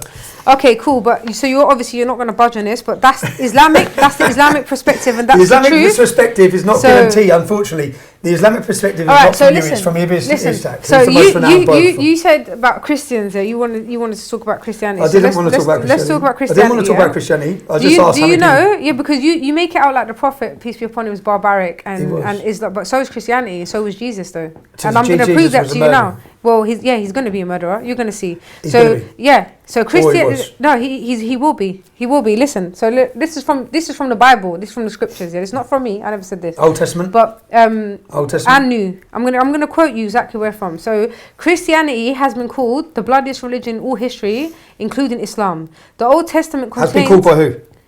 I don't know. Just clowns. I don't know, but it can be. When I To be finish, honest, when I finish reading. yeah, go on. I'll let you finish reading. Yeah. But to be honest, So- we're going to get into. I'm not here to defend anything. No, because the reason why I think that this is very important is because you Jesus quote, said you turn the quote other cheek. verses. 1 second, you Jesus said say turn the other that cheek. you Muhammad said cut the heads off. but I'm going to show you he didn't just say that. He didn't just say turn the other cheek. I'm going to show you he actually is worse than the Prophet, peace be upon him, and I'm going to show you why. I'm going to tell you why. So Christianity has been called the bloodiest Do you religion understand in all how history. Christian phobic this is? Okay, that's cool, that's fine. But if it's Christian phobic, it's from your own It's a bit hate scriptures. crime, bro. It's from your own scriptures. If you've got a problem with it, you've got to go to your own scriptures, God. not to me. So Hey, anyway, you can look. criticise whatever you want. I'm playing with you. I don't believe in Christian phobic. okay, I believe that if you can pick up any book and criticise it. Right, look, so listen, yeah. So Isaiah 19.2, I will stir up Egyptian against Egyptian brother, will fight against brother, neighbor against neighbor, city against city, and kingdom against kingdom. Okay. Then Zechariah 10:5, together they will be like warriors in battle, trampling their enemy into the mud of the streets. They will fight because the Lord is with them. They will put the enemy horsemen to shame. Yeah. Yep. Now. Just what I'd love. Zechariah, one sec, because it gets worse, yeah? Okay. Zechariah 14:2. I will gather all the nations to Jerusalem to fight against it. The city will be captured, the houses ransacked, and the women raped. Okay, look what it says, the women raped. This is what Jesus is saying. That's what Now, Jesus said. yeah, this is what Jesus is saying. He's saying that the women's raped. Why would, in Islam, we don't rape women. They don't rape women in Islam. They do. No, they don't. They do. They don't They rape. take sexual slaves How can you rape at a war. woman if before? Oh, 'cause they marry if you- them. Yes, you have to marry them. Come You have to on! marry them first. Come But on! one sec anyway. They're not rapists, Now, but now it's just, this one's the marry. worst. This one is the worst now, Come yeah. on. And I'm gonna. There's another point in this because you Yeah. said so. There was a conversation we had with Ali Darwa, Yep. and I've been dying to put you up on this for time. Go on. And it's finally happening today, right? So it's not anything major, but so you was laughing at Ali Darwa and you were saying about the hijrah of the Prophet, peace be upon him. You was like, what, you really believe that he got on a horse of wings and he flew up, right? That's what you said. Yeah. All right. Now, you said you're a Christian, right? Now, I'm going to read this to you. Revelation 19:11-21, ESV. I believe that's the new standard revision one, right? So this is what it says. It says, then I saw heaven opened, and behold, a white horse.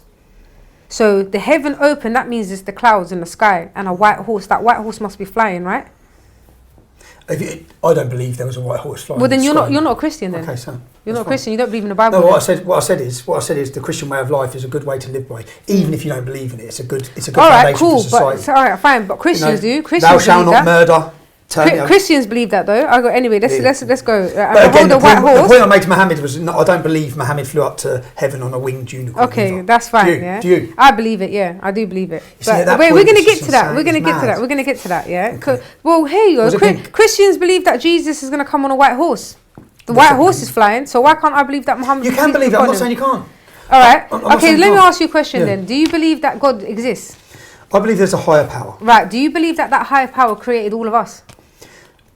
Do I believe? Is it Ramadan? When's Ramadan? I think it's in a few weeks, isn't it? 2. What's the purpose of Ramadan? No, wait. Answer my question. cool, Do go you on. believe that God created us?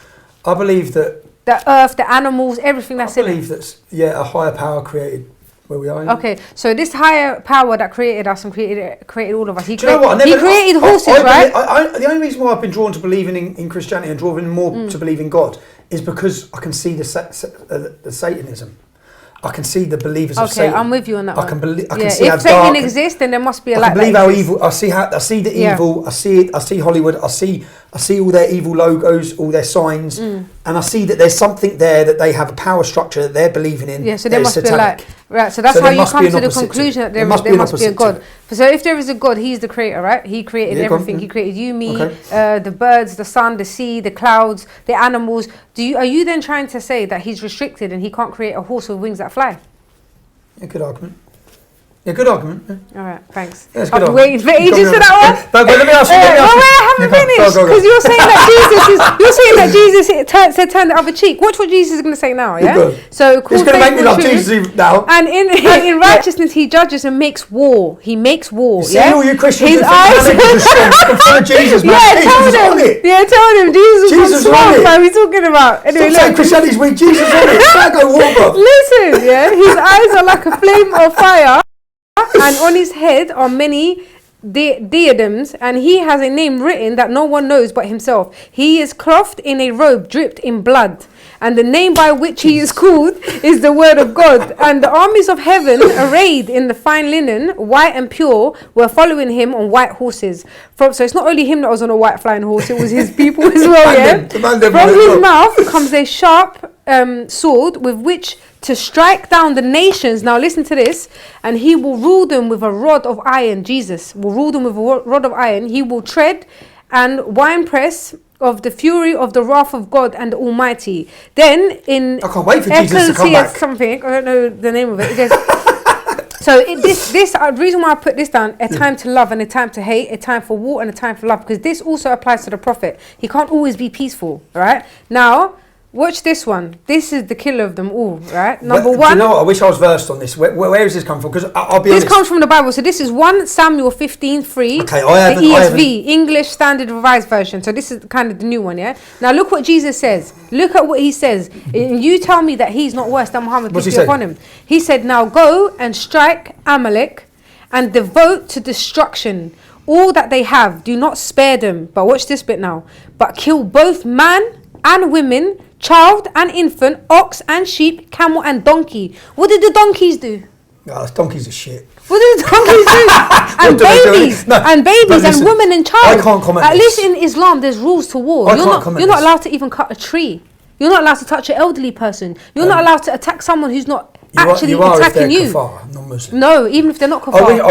I wish you bought the book, and I wish I was versed in it, because unfortunately I'm not. So I don't know what you're reading. So yeah, that's but I might well go to church. And then also you saying how about basically you think the last point I wanted to make was you've mentioned a few times you think that religion should be open to be mocked. You say that definitely. you say, but the thing is, I want to ask you a question. Yeah, that firstly, do you think it should be illegal to do what you just said about Jesus? No, not if it's coming from the scriptures. No, if it's me saying, "Oh, Jesus is this and that," and I'm being, well, then yeah, I don't think that's right. I would never disrespect. I wouldn't disrespect other people's religion. Do you think the state should be able to make it criminalised for someone to express mockery of a religious figure? I just don't. I think people should respect other people's religion. Okay. But wait, let me ask you a question, right? So you think that all religion should be open to be mocked? Yeah. Totally. Do you think your mum should be open to be mocked? Her religion? No, your mum, your actual mum, or your son, or your daughter, or your wife. Do you think they should be open to be mocked? And be careful how you answer this. I believe the state should not have it. Yeah, I believe they should. Yeah, if someone done it, I might give them a dick. Yeah, but that's the consequence for what's happened. Yeah, that I don't believe the government or the police should have a role in any of that. So look, I might mock Mohammed. Someone might punch me in the nose. Yeah, but I shouldn't be arrested for it. So you think, as a man who's supposed to be the protector and provider of your wife and your kids, I don't believe the government or the police should have a role in deciding what we can and can't mock. Yeah? So I don't believe they should be able to interfere. But all right, so the state should not have an interference. But you think people should have a right to mock? I think there should be total. I believe in total freedom of speech. So you think it doesn't mean there's not a consequence. You think it's alright for your wife and your kids to be open to be mocked? No, I'll punch them. It may well end up in a different situation. Now, why is that? It's because that's your wife and your kid. You love them, right? Yeah. Well, it's the same as people who love their prophet, and it's the same for people who love Jesus. It's the same people that love their religion. Yeah, but what I'm saying is, there shouldn't be a law against it. It shouldn't be unlawful or illegal. Yeah? Okay, that's fine. It shouldn't be unlawful or illegal. But at the same time, it shouldn't be open for people to mock. It shouldn't. It should be free. And that's the thing. It should be. See, if I wanted to pick that up, I'm not going to. Yeah. If I wanted to pick this up and I wanted to set fire to it, for example, then that should not result in a prison sentence. It shouldn't. Okay, that's fine, but then you will get some kind of reaction for it, though. But I'm aware of that. If you choose to take that action. But if you burn the Bible, you wouldn't get reaction. But then that's because that shows you. That Shows you shows what? you how strong Islam is. No, it Islam shows you doesn't that, no, it bend. shows you that there's Is God weak or is he strong? No, there's scripture in there that says if you mock Muhammad, like Muhammad had all the poets killed, yeah, because they were. You're not. No, he didn't have them killed. You're not He allowed ordered to for their draw. You're not allowed deaths. to draw. But that's He ordered for their deaths. that's the huge amount of respect that people have for Muhammad and No, if people they- have for God. well, what- They respect us Muslims. Respect our Why would it God. need You know what? violence? To be honest with you, I'm gonna go in this deep. Us Muslims respect Jesus, Isa alayhi salam, more than Christians do. How about that? Christians allow people to disrespect Jesus. They allow people to walk around with t-shirts saying F Jesus, this, and they find it funny, they laugh.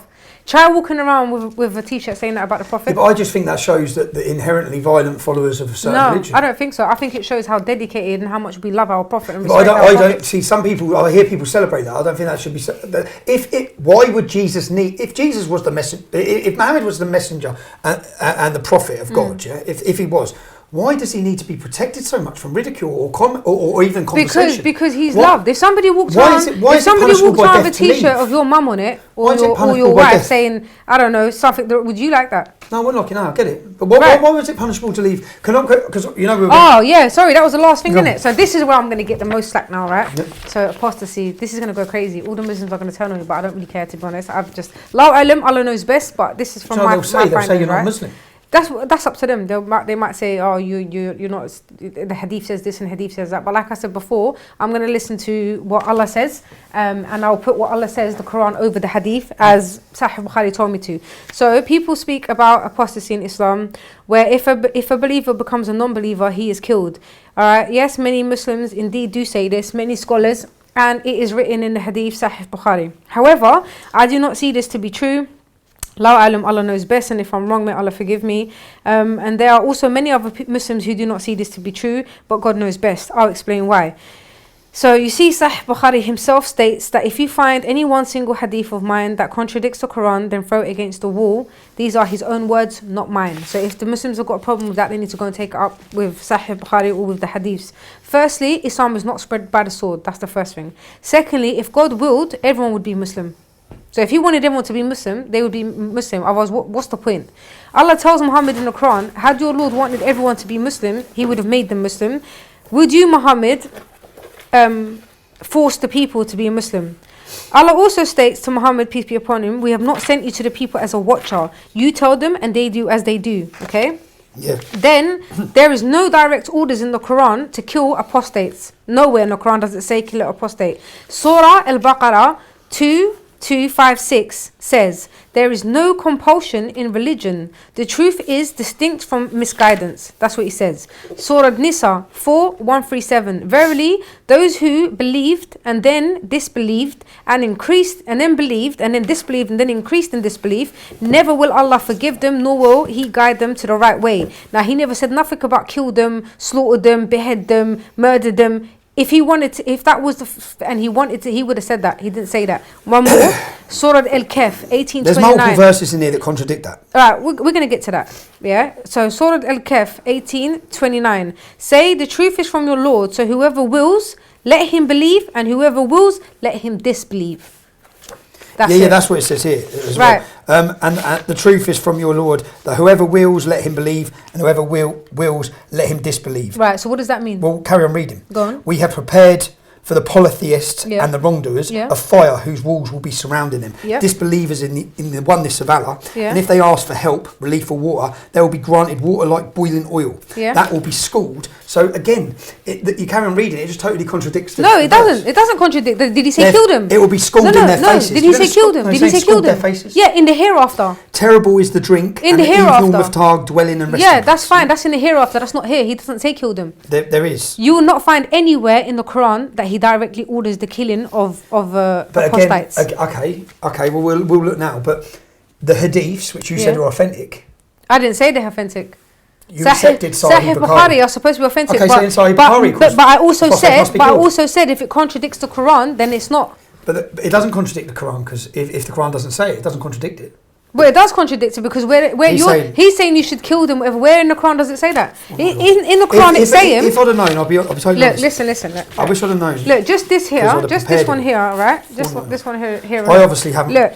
There is no. This is Allah. Listen. You'll find others that wish to have security from you and security from their people. Every time they are sent back to temptation, and they yield her. If they withdraw not from you, nor offer you peace, nor restrain their hands, take hold of them and kill them. So listen. You will find others that wish to have security from you and security from their people. Every time they are sent back to temptation, they yield thereto. If they would withdraw from you, nor offer you peace, nor restrain their hands, take hold of them and kill them wherever you find them.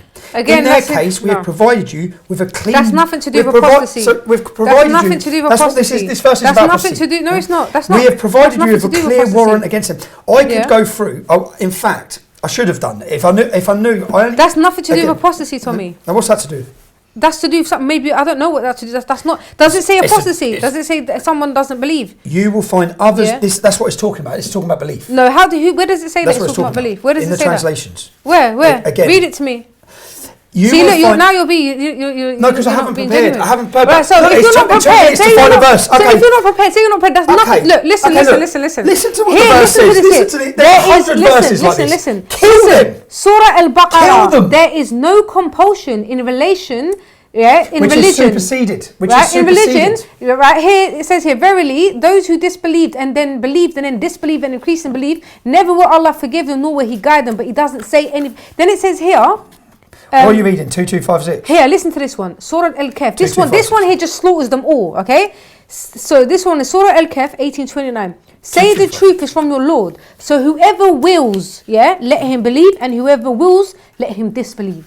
He's giving you the freedom. Yeah, but then that's contradicted by the abrogation of the latter verses of what? No, there is nothing in the Quran that says. 2256. That says kill them.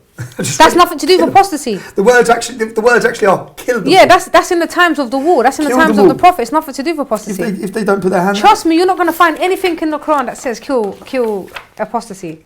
Nothing. Okay. You find it in the Hadith, but not in the Quran. The Hadith, which are authentic. So we get rid of all the Hadiths. Again, I've said to you, Sahih Bukhari said himself. Should we get rid of the If I say, if there's a single page all right, so Sahih Bukhari, doesn't that contradict what you just said here? Can we, what he says here? Give me a yes or no answer. 2256, you see this verse? Carry on reading that verse as well.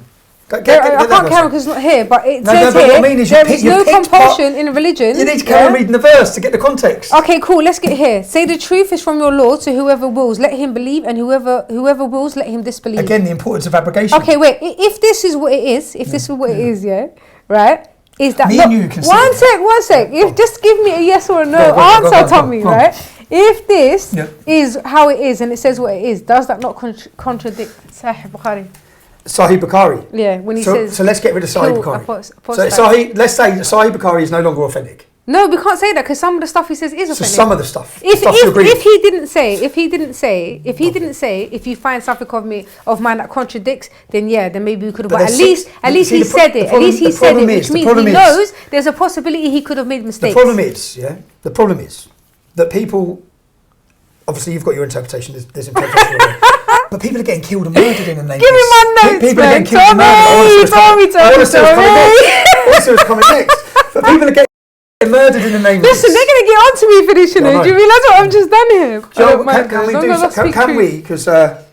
Can we, so people who are watching this, from my point of view, understand who you are? Can I go through you and ask you questions? Yeah, no problem. But, right, where are you? Where you said you're Moroccan. We're going to go from Islam to rap. Yeah, let's go. Where were your parents from? All right, so both of my parents are Moroccan. Yep. Which is North Africa. They were born in Morocco. My mates just opened a peri-peri restaurant there. In Morocco? In Morocco, in Marrakesh. He says, killing it. He said, like, like the equivalent of a Nando's. Yeah, because they don't have no Nando's. No, there's nothing. He goes, mate, I'm killing it. You know, I actually thought of that idea before. Yeah, he's killing it. But anyway, so your friends are, so your parents are Moroccan. When did they come here? My dad came, when he was like 10 or 11. And my mum came when she was 12 as well. Very young ages. Are they religious? My mum is not so much religious. My dad is religious, but he's not extreme. He's middle. So a bit of background on my dad. My dad is very well educated. He used to go to a private school. His education was in a private school. His dad was a chef who used to cook. He was the personal chef of the King of Morocco, Hassan Thani Allah Rahmu, and also to his son. Who's the new King of Morocco? You know that new Mohammed. prince who's everyone's loving? Mohammed, yeah. Are you talking about Mohammed's son, the young prince? The young prince, yeah, that's his son. But walking around like a gangster everywhere, man. Everyone's just bowing to him. I've just watched something on him recently. Oh, it's like, go on, sorry. Yeah, and so my dad, he's very intelligent, who private education. Did they have money? Did they come from money? Yeah, well, my granddad used to cook for the king. He was his personal chef, and he was his personal chef for over 15 years. He was the only one who used to cook for him. And then my mum comes from, so my dad's from the capital, which is Rabat, which is where the king is from, and my mum's from Lares, which is a small city in Morocco. My mum's not so much religious, to be honest. My dad is religious. I can't remember a day that my dad never ever prayed, but he's not extreme. In fact, he hates extremists. Many Moroccans aren't, man. Yeah, there is a lot of Moroccans who are, because when you look at the majority of terrorists, they come from. Oh yeah, I've seen the numbers on how many went to there's quite a large number of them. But yeah, my dad is he's just in it, because even Islamically you're taught not to be too much to the left, not to be too much to the right. You just stay in the middle, you know. So my dad's that kind of person. But my dad also did music. And you were born in London? Yeah, I was born in London. Where? I was born in St Mary's. St Mary's? No, actually, I was born in Hammersmith Hospital. Sorry. Where did you grow up? Which area of London? I grew up in West London in Ladbroke Grove. In Ladbroke Grove, you're from Ladbroke Grove as well? Yeah. What was that like growing up there? What was the diversity like there? How old? Do you mind if I ask how old you're? Now? Yeah, how old are you? I'm 39. Oh, 39. Okay. Yeah. So what was it like growing up there then? To be honest with you, it was quite rough. You had to be tough, to be honest. It was diverse. There was a lot of like Moroccans, blacks, gypsies, white, Irish, Somalians. It's a very diverse, mixed area. Was it like that when you were growing up as well? Yeah, it was like that when I was growing up as well. I don't think there was as many Somalians as there is now, but yeah, it was very diverse, and it was very. You had to be tough. You had to be tough, especially me, because I was English. People used to think I was Irish with my little freckles and stuff, and I was short and small, so people used to try to target me, to bully me. So I had to be tough and fight. Was you only child? No, I've got two brothers, one older and one younger. Okay. Yeah, Ennis and Ilias. Okay, and what was school like for you? What school did you go to? So the first school I went to, I was always naughty, to be honest with you. I never took to authority. I never ever liked being told what to do. Yeah, I've always been like that. Yeah. I got kicked out of a few schools. The first school I went to was Fulham Cross Secondary School. I used to get into fights all the time. Then I got permanently excluded from there. Went to Holland Park Secondary School. Got permanently excluded from there. Then went to a centre. It was not until I got a bit older that I decided to go. What did you get permanently excluded for? What does a young girl do to get permanently excluded? You know what? Like I said, that they used to focus on me a lot to try and bully me, you know, because I used to look small, white, and have freckles, and I never used to stand up for it. So you're a victim of racism as a white girl? Yeah, you know what? Thinking of it now, yeah, it was. You can say it was racism, yeah. They used to think I was some white little girl with freckles, and that I was an easy target. So they used to try and bully me, and I used to stand up for myself. I never used to have any. I was quite tough. I never used to have any of it. So I used to fight all the time. I never used to listen to teachers. If I felt like I was in the right and they was in the wrong. Because to be honest with you, my dad always taught me to stand up for myself and to speak my mind. And if I'm in the right, then I speak my mind, never back down. You know, obviously be respectful, never start trouble. But if someone starts on you, always stick up for yourself. So he always instilled those principles and morals and characteristics in me.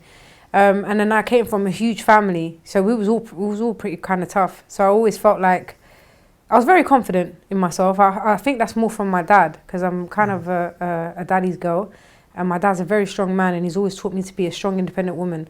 So I think that came from my dad. I was always upright, said it how it is. You like it or you don't like it, and I'm still kind of like that, to be honest, till today. Did you tell him that when you got expelled? It's your fault, Dad. Well, you know, when I got expelled, obviously they were upset. They wasn't happy about it. Is your dad still about now? Yeah. Yeah, he's still about now. In London? Yeah. Yeah. Mm-hmm. You come out of school, what did you do when you come out of school? So you got expelled, you went to one of these expelled schools, where did naughty kids go to? Yeah, I always just like, to be honest with you, just living my life, just hanging around with friends. I used to do street dance. I was a professional street dancer from the age of 13 until about 17, 18. What's that mean, professional? Oh, so you joined a dance group? And yeah, the Royal Borough of Kensington and Chelsea dance group. We used to tour, many countries, performing. I was actually a very good Very, very good dancer. I learned how to do moonwalk when I was 5 years old. I could moonwalk backwards, frontwards, sideways. That I was very, very good. I was always... Any videos of you dancing? I don't, you know, because those times there we never had iPhones and stuff like that, YouTube, and I wish I did though. But I was a very, very good dancer, very good dancer. And then I also used to write poetry, which later on went into music, because my dad was actually the first British Moroccan to get signed to Globe Records in 1990 and release an album. Your dad So was? yeah, I used to go to his... So his influence of music, that's because I was going to say, because when I started researching T, when T asked me to do a podcast on research, I saw that she was a rapper, which was different, a rapper who got a degree. It was just, none of it fitted together. So, and a female. So, but now, so obviously the influence of your father being a musician is what's then instilled music and dancing. I used to go to his tours and his shows, and I'd be watching or sitting on stage watching him perform. My dad plays every instrument. He plays the guitar, the drums, every instrument you can think of, keyboard, piano, he plays everything. So I grew up watching him and listening to his music. I also had music in me, to be honest. Even my younger brother, he's a rapper, he's very, very good. I started writing poetry, then I started doing music, and then I realised... Why did you start doing music? So I started music at a very young age. I'd say probably about 13, 14 writing, but I didn't do it professionally until I got a bit older, which I'd say probably about when I was 25. That's when I started doing it professionally, because I realised that my dad was very connected in Morocco. He had some serious links like TV presenters, shows, radio. So I thought to myself, why not? You know. And you started doing rap? Yeah, so first... In which language? No, first I started doing R&B kind of songs. Okay. That's how I started. So the first song I ever wrote was CCTV, which was inspired by a French artist, female artist. But then what happened was I went to Morocco, I did a few shows, interviews and stuff, and then I did a live on TV, which was on Deuxième, which is a Moroccan channel. And then it took me a while to find myself musically. So then I started, I was very amateur at the beginning. I started going from different producers to writing different styles until I ended up meeting Seddiki, who is one of the biggest producers in the UK. He's a producer of Stormzy, Lady Leisha, Bugsy Malone. Basically all the top UK, Rita Ora, all the top UK artists, he's a producer for them, him and Crunchy. When I started working with them, I realised the levels of professionalism and how much I needed to find myself and become better in my music. So because the music he was playing me, that I was listening to from these artists, the levels were insane. You know, I actually felt embarrassed to record that day because I thought, whoa, I'm not on this level. But then I worked on myself, and then eventually I found my sound. But then what happened was I was going to Morocco quite a lot. And then I ended up going into rap because I ended up joining a group called CB4. In Morocco? In Morocco. So CB4 gang, CB4 label. Are they a gang? Well, I mean, they're not a gang. People, they do consider them as a gang, but they're not a gang. CB4 is basically like a family. There's so many of us. There's over 50 of us. One does producing. They're like So Solid Crew? Yeah, kind of like Soul Solid Crew, but in Morocco. Yeah. One does producing, one does kickboxing, one does directing, one does rapping. All of us have different things that we do. Now, the thing of CB4, they're actually the biggest rap group in Morocco. CB4. They're the biggest? Yeah, they're the biggest. There's big artists who are single rappers, they're not a group, but as a rap group, we're the biggest rap group in Morocco. And CB4 was established by Moro. By who? Moro, a guy called Moro. Okay. He's originally from Morocco, Casablanca, and Zero Cat, which is 04, is the area of where he grew up and he lived, but he's now currently living in between Switzerland and France. So I'm actually signed to his label. Moro is one of the biggest rappers in Morocco. He can easily get like 20 million views on a video. He's huge, very well respected rapper. There's Demon, Moro, there's loads of us. The only thing is, I'm actually the only female in that rap group. How does that work? Because they don't allow females. What do you think about that? they don't actually... This is a 49 lads. They don't actually allow females in their group because... Because of religion? No, because a lot of clashes happen within the rap world. As in fights? As in like rap clashes, battles and stuff like that. Battles against others? Yeah. And you think they'll use you as a term of... Yeah, so okay, if a female... No, but I mean like, if she doesn't respect herself, and you know sleeps around or she'll get rinsed. You know, like for example, if you send a text message or a picture of yourself naked, which I don't do things like that, that would get used against you and sent everywhere, literally just to clash CB4. So they were very careful about who they allowed, and they were very boy and very manly, and they don't They never used to take pictures with females. They wouldn't even allow pictures with females. They were really like strict on that. It took me 1 year to get in there, but obviously as they got to know me and stuff, they thought, you know, yeah, she's like a guy anyway.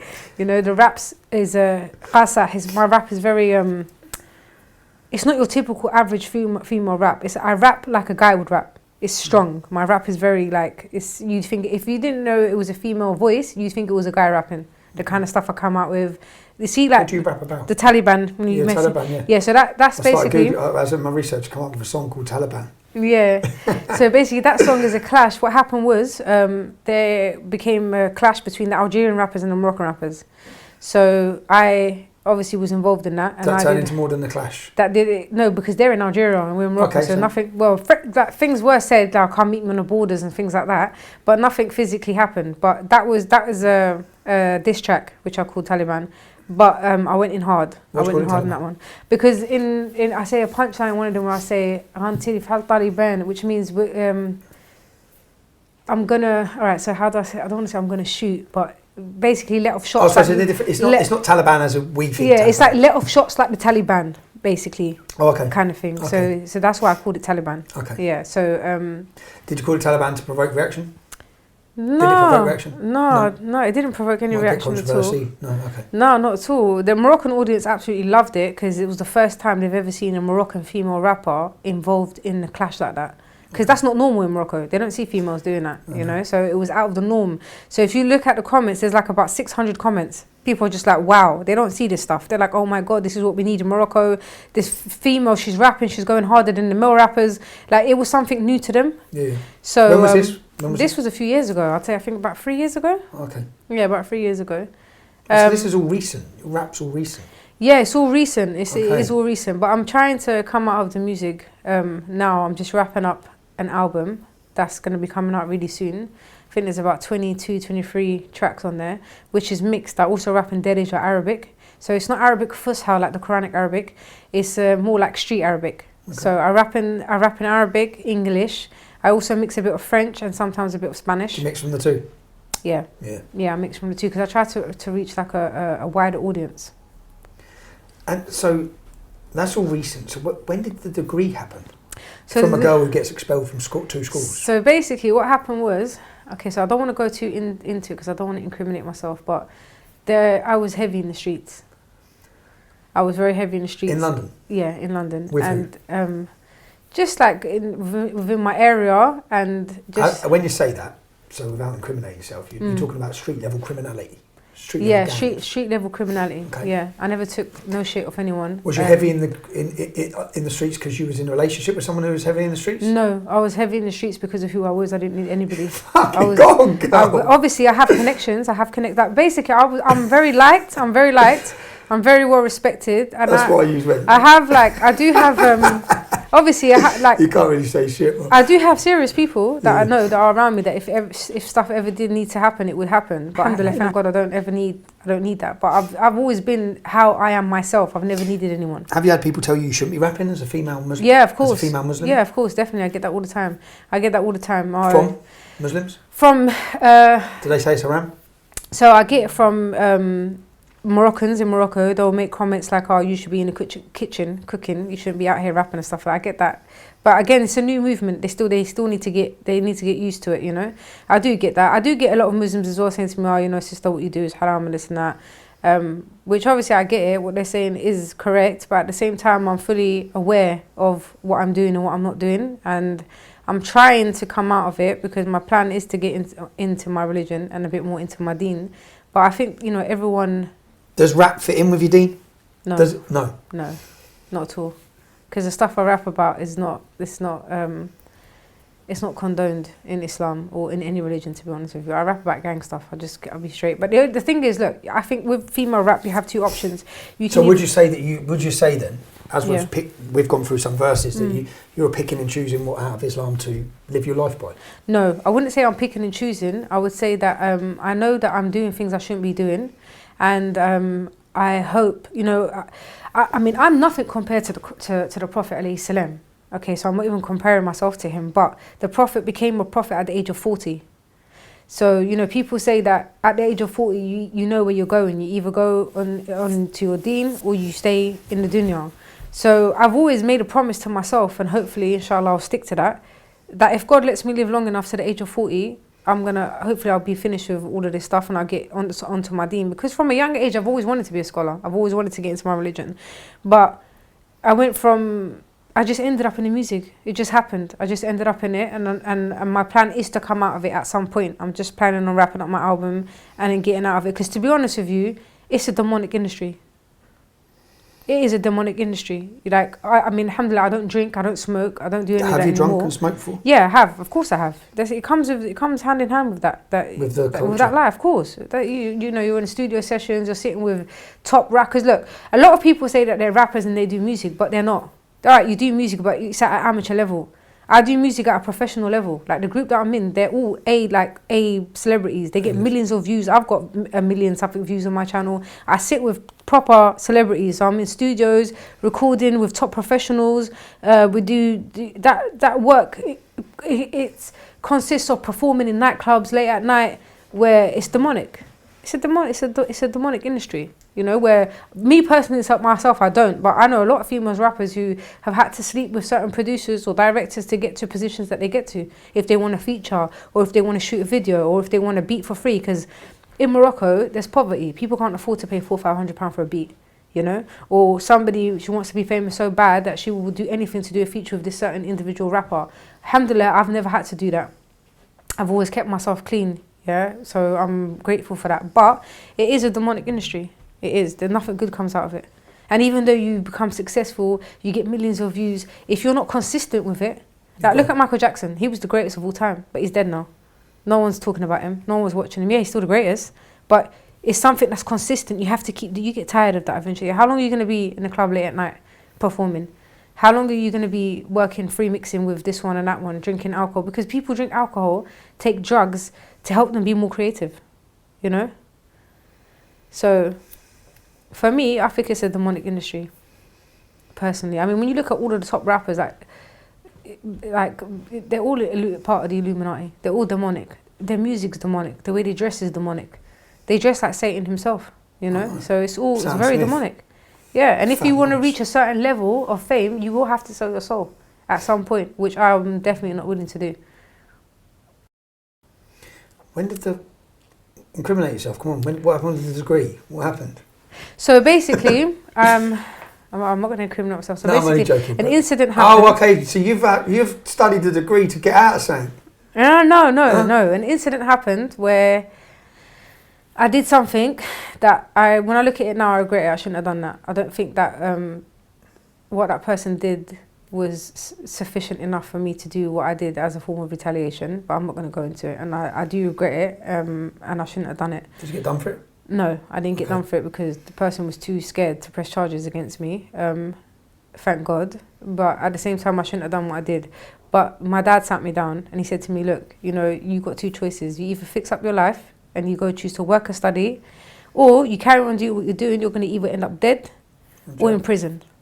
So I thought about it. It's mad to hear from a woman talking like this. Yeah, I know, it is mad. But you know what, to be honest with you... Least of all, after talking to you, I would never have put you... I don't think anyone listening to this at the start is going to have put you as some criminal life. That's why they say you should never judge a book by its cover. Yeah, go on. But yeah, so I decided that was a lucky getaway. I decided to... Do you mind if I ask what happened in that instant? Do you mind if I ask? No, I can't, because then I'm going to incriminate myself. Yeah, I don't. Was it another female? Yeah, it was another female. Okay. Yeah.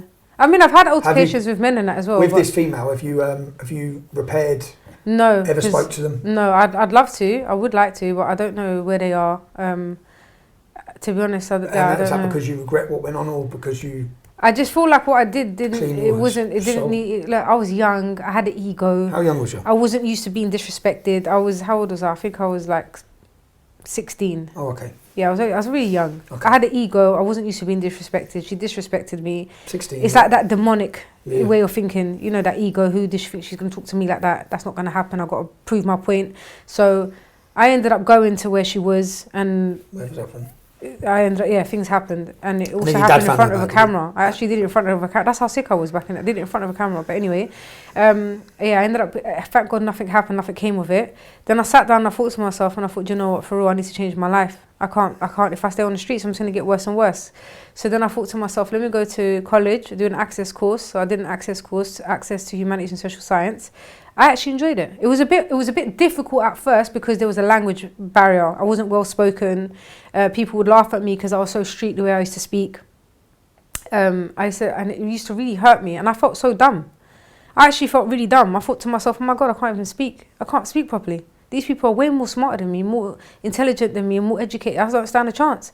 So it was very, very hard for me. But then I just stuck to it. I kept doing it, and then I actually enjoyed it. I found that I enjoyed learning new things. So I stuck to it. I passed. Then when I passed, I was so happy because then I knew You achieved something. I achieved something. I am actually smart. I'm not just smart on the streets. I'm actually smart academically. So then that's when I decided to apply for university. So then I applied for university and done criminology, policing and forensic science. And I really loved it. Which I really loved it. I went to Ealing, which is West London University now. Did you go live there?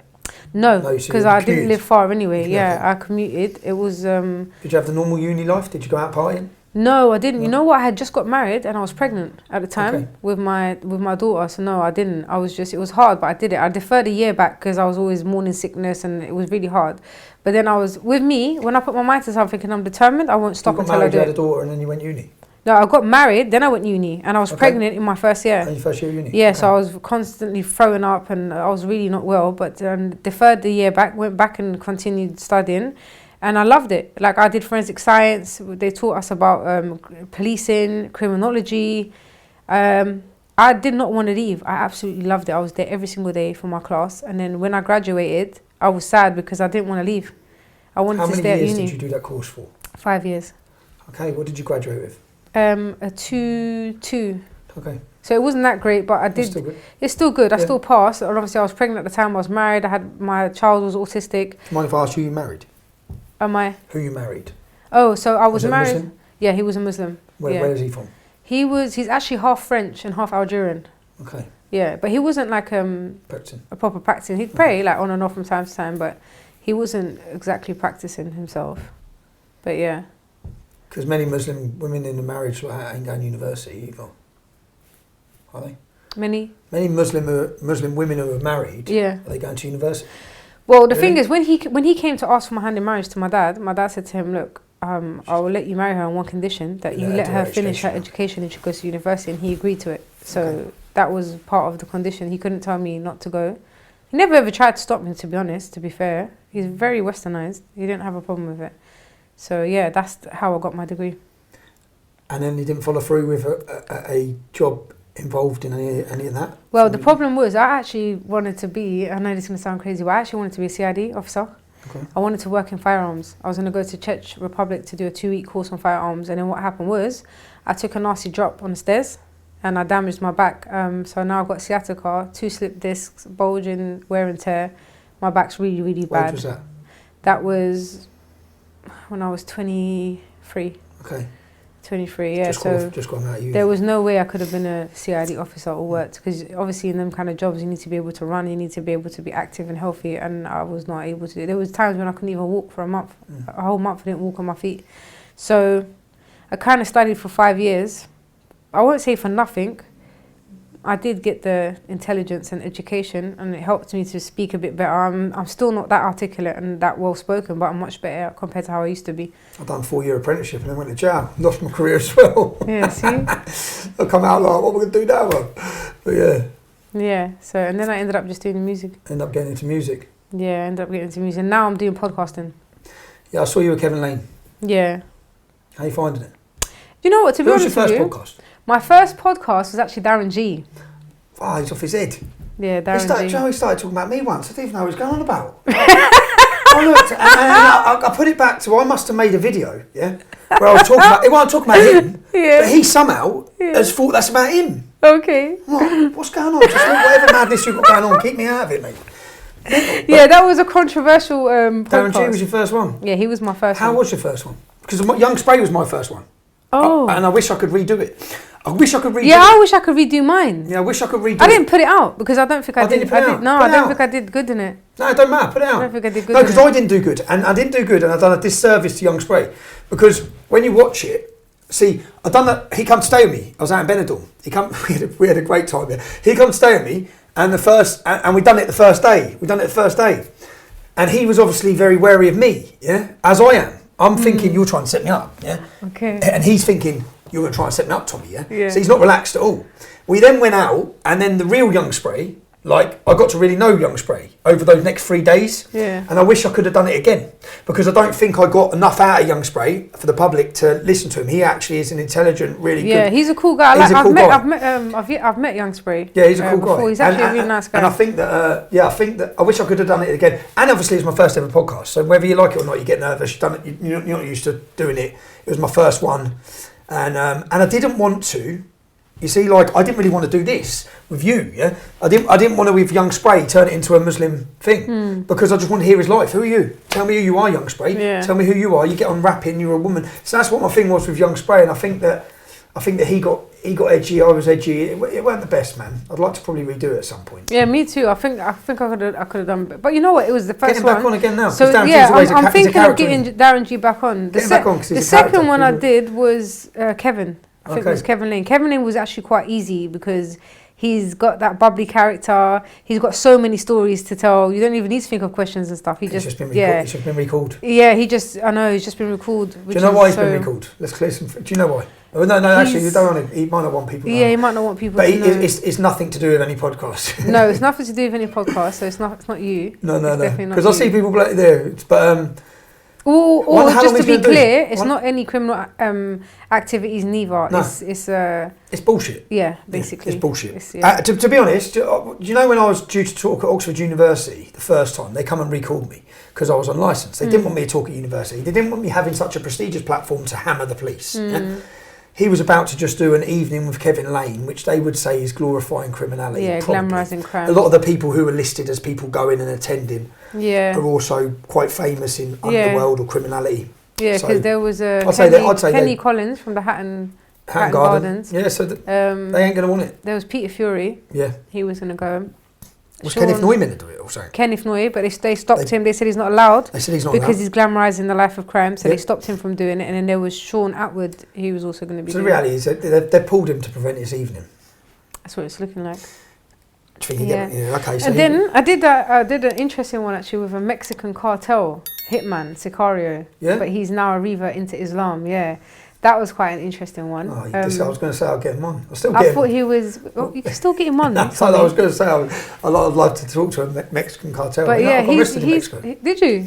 I got arrested and detained as a threat to national security. Wow. Me. When I was with my kids. They put me in a detention centre with all the migrants. Yeah, they got it. And then they deported me. You know what I mean? I was like, really? And I think there was a football match that weekend where like 20 people were murdered or something. I thought, I'm a threat to national security? Really? The British had asked them to do it. Okay. I landed with my kids on holiday. I landed it and I went, and do you know what? I just went, I need this, man. It's 2 weeks. And then just something like that. And then they grabbed you. They all come. I was like, what's going on? I'm in fucking Mexico. Surely I'm not a problem in Mexico. And yeah, they said that I was arrested. Sent home. Kids went. The kids still had the holiday because my mate was there with his kids. Nightmare, man. But okay, so you've done your music. What is it like being a female in the rap world? It's hard because it's difficult because obviously, especially being Arab as well, Muslim. Well, I won't say Arab, Muslim. Especially being Muslim, it's very, very difficult because I don't think you. Are all the men in that? All the other 49 are they Muslim men? Yeah, they're all okay, Moroccans. the Moroccan Muslim men. Okay. Yeah, they're all Moroccans, but some are from like all over France, Holland, Germany, Spain. Like we're from everywhere, really. That's why no one messes with CB4 because we are everywhere, literally. So yeah, but yeah, it's quite difficult. But to be honest with you, I try not to pay no attention. What will CB4 think about you sat next to me, discussing all of this? I don't think they have any problems, to be honest. Okay. No, I don't think they have any problem at all. Yeah, go on. What's it like for a lady? So yeah, it is quite difficult in the world in general. In that rap world. It's yeah, I don't know. I'd say it's difficult, but it's not difficult because I don't know. Like for me, I don't really care about what people think or what they say because I know myself. I know I'm confident in myself. I know what I stand for. I know what I am. So I don't really care like what people think or what they say. It used to hurt me at the beginning because in this industry you have to have thick skin. People are going to make comments, they're going to say things, but you just got to learn to, you know what, as long as people are speaking about you, whether it's good or bad, it's still publicity. So it's good. It's great. So the more comments they do, the more things they say, the more views I get paid for it. So it's absolutely fine. I know my music's good. I know that I'm what I was gonna say. Being a female in the rap game, you have two options. You can either go down the road, where you get more views and stuff, is if you go sexual. So if you've got your get your clothes off. Talk about nasty, provocative stuff, Or I chose to go the route of the gangster route. Because at least that way, okay, it's not great, but at least I cover myself.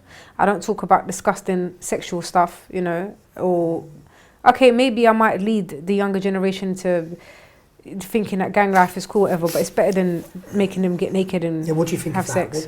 What do you think of that? Because I'd think a lot of the problems with drill music, with glorifying violence, with glorifying criminality, what do you think? Would you want you've got a 14-year-old daughter, would you want your daughter, or if you had a son, listening to those sort of lyrics and inspired by it? Would you?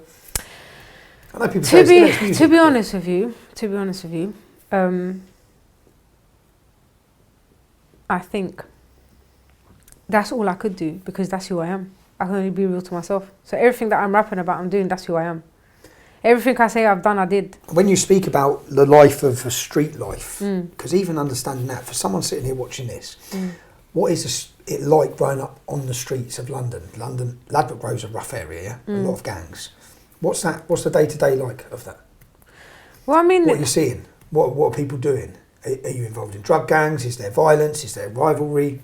Yeah, there definitely is. You get into there is. If you're hanging around on the streets and you're hanging around with gangs, then definitely, because obviously it's that life, isn't it? It's that street life. If one of your friends get into an altercation with someone and you're with them, you're backing them. So if you're in a situation, I'm in a situation with you too. Obviously, some people they run away, they get scared, they don't have backbone. But for me, if I'm with you, I'm with you. So go for a walk through Luton after this. Yeah, let's go. Well, obviously now I'm older. I don't want to glamorize that lifestyle. I do podcasts about notorious reformed criminals because I'd like to put the message out there of basically to deter the younger generation from getting involved in that life of crime. I try not to get involved in altercations or anything like that because I'm older now. I've got a daughter. I'm her role model, and I think as you get older, you get more mature and your perception starts to change. So I don't believe in that life anymore. And I wouldn't want my daughter to be involved in those kind of activities or to do a quarter of the things that I used to do at her age. I started off very young, Yeah. So it's all no good, to be honest with you. So what's coming for? So you're still involved in music at the minute, but what's coming after music? You've just said you want to go more religious. So after music is going to be, I've started a podcast already. Yep. It's going to be more just focusing on podcasting. Where do people get your podcast? On my YouTube channel. Which is? Seddiki official. Who are you looking to? Well, obviously we've just sat down. But who else? What sort of? Are you looking to do politics? Are you looking to cover religion? Are you looking to cover anything? I'm looking to cover anything that's interesting. Like after this, I'm going to be going to Sweden. I'm going to be interviewing in about a week and a half. I'm going Wednesday. Yeah, I'm going to be interviewing a guy called Anders Ali. He used to be a bank robber. Okay. He's a reformed criminal now though. And then there was another guy, Leo, as well. I think he also used to be a bank robber. What nationality are they? Swedish? Swedish, yeah. Okay. Yeah, because crime is very prevalent right now in Sweden. It's going crazy. People Islamic crime is? No, just general crime. Drug dealers. Now most fucked. Drug dealers. But it's migrant It's crime. crazy, The gangs are migrants. Well, I mean, those people, they were born there. They're the sons of migrants. Yeah, so yeah, I'm going over there to do some interviews over there. And then I want to do some interviews in Russia. I've got someone great you can interview in Russia. Do you? Who? Yeah. Edvard. So he's one of the lead. There was a newspaper there called Strava. I'm sure he'll be happy to talk to you. I want to go and interview him. What does he do? He was the lead journalist. Oh, so he's a journalist. Yeah, he's a lead journalist, but obviously you're going to get a totally different perception than what we're fed. I believe we're fed a lot of bullshit against Russia.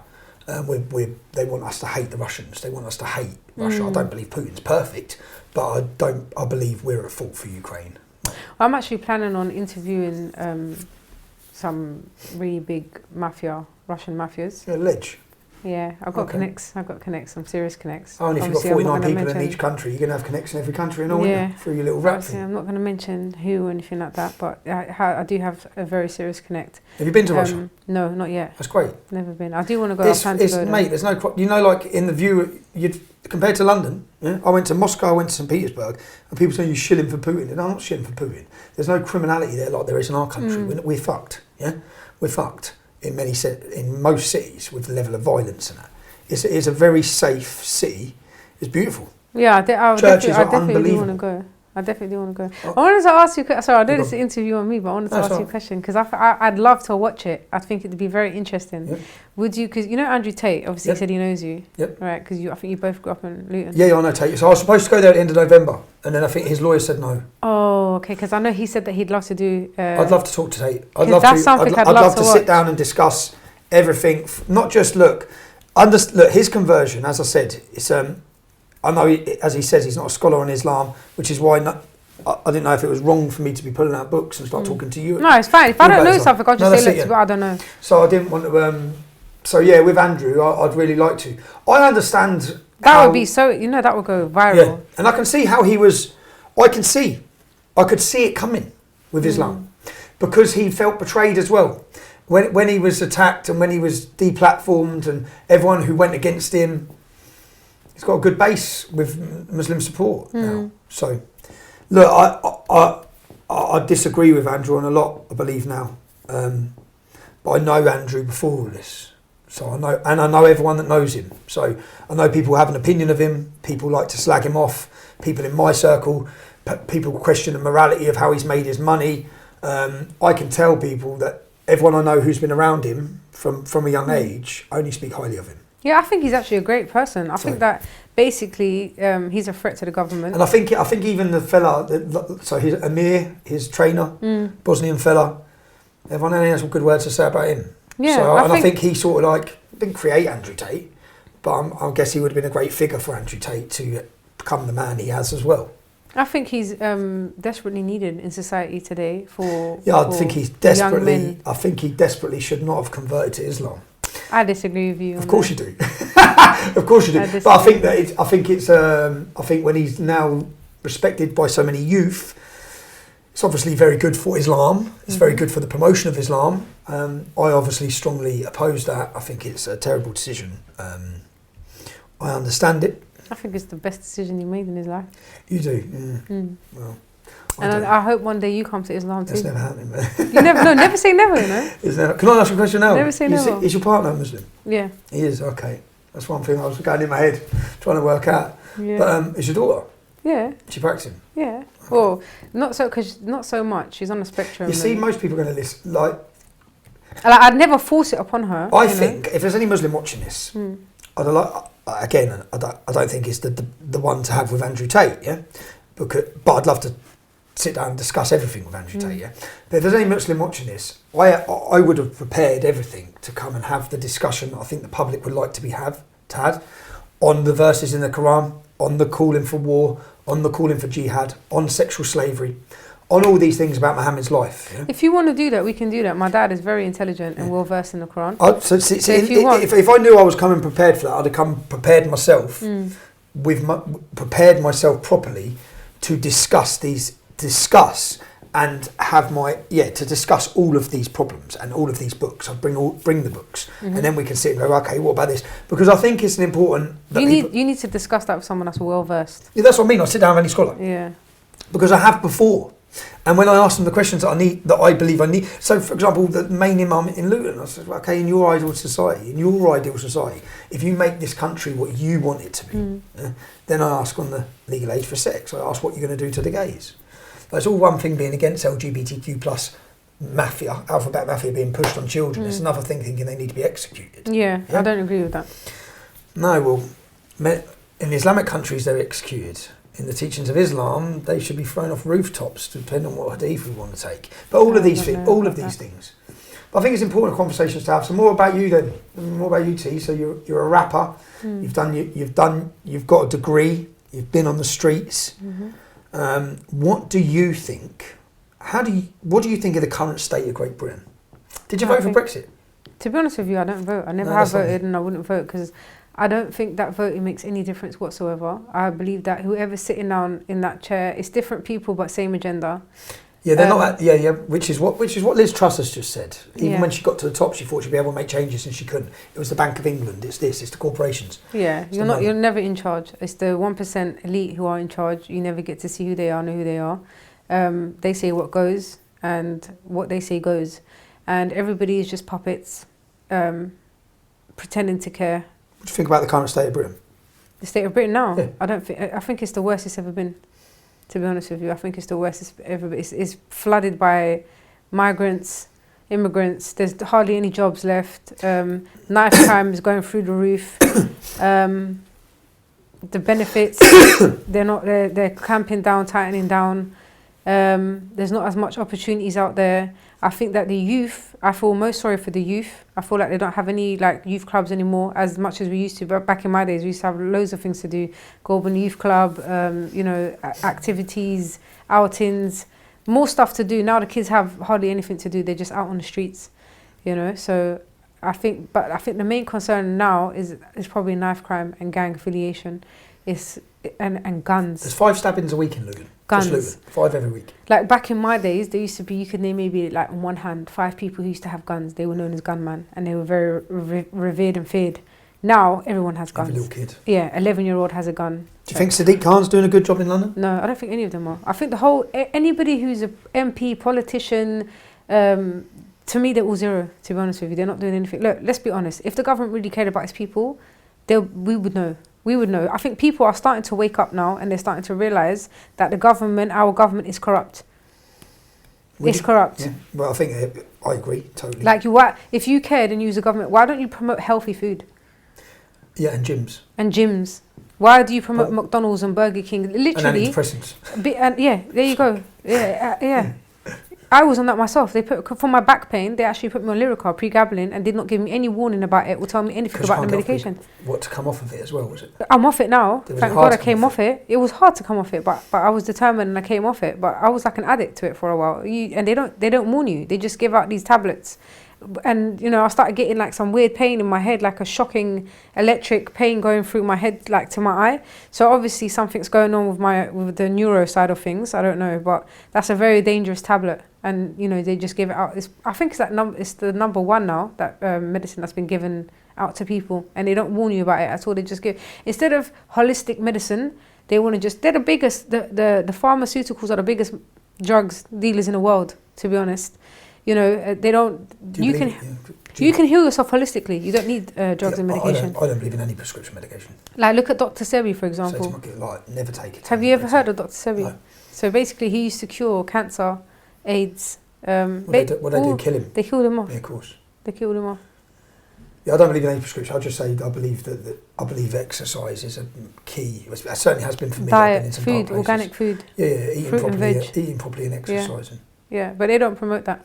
And if you're on a good diet, eat organic fruit and veg, it's very hard to find food while you're outside. That's when you realise how unhealthy everything is. All the food is. The water that you're drinking from the tap, really bad. Down to the water that you're showering with. It makes you lose hair. People are losing hair. Their skin getting dry. Deodorant, down to what's in the deodorant. Down to what's in the shampoo. Deodorant actually, deodorant Rabbit causes hole. cancer. You know that? Yeah, I know, man. I stayed with some dude when I went to Cuba, and I was trying to get into America illegally again. I was in the Bahamas, and this bloke had an app where you scan everything, and it shows you.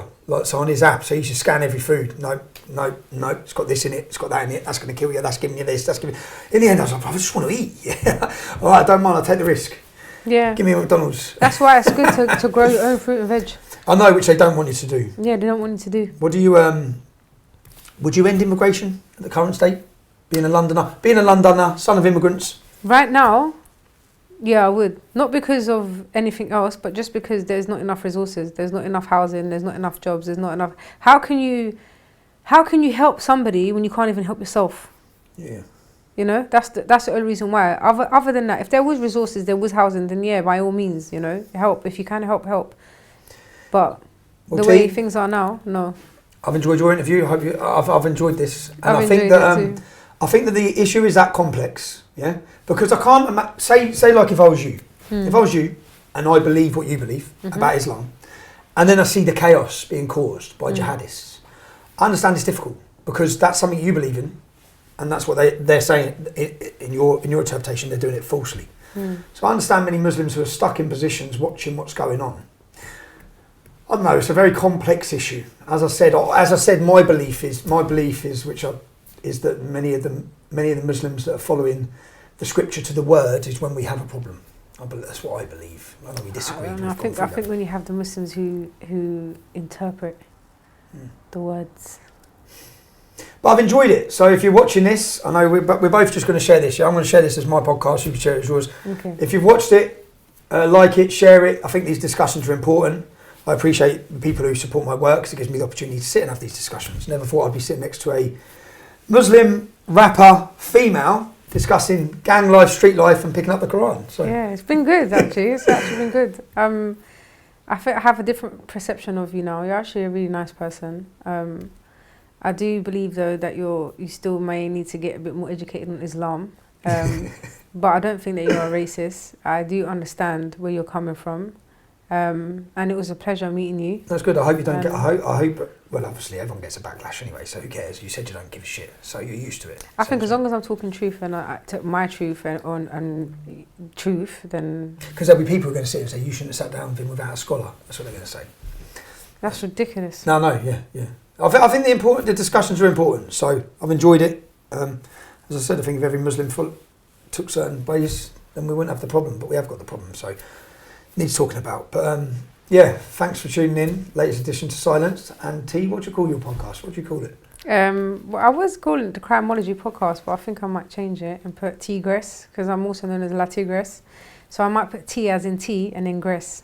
But I don't know, I'm still thinking, because I don't want to limit it just to crime. Chronology, no, I wouldn't.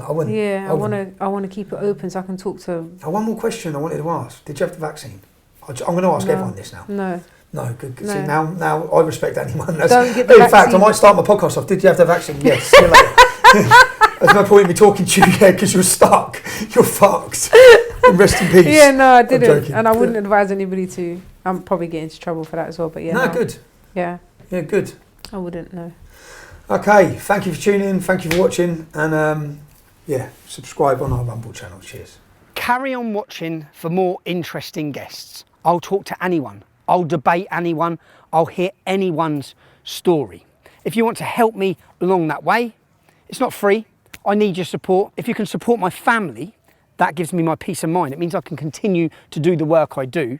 You can do so at www.supporttommy.com. I appreciate every bit of support, as do my children. Gives me the ability to fly them out here to see me so I can stay in constant contact with them. I'm deplatformed and I'm censored, so I need you. I need you to share this content and make sure you stay tuned for upcoming weekly guests, interesting guests, exciting guests. I'm Tom Robson and this has been my podcast, Silenced.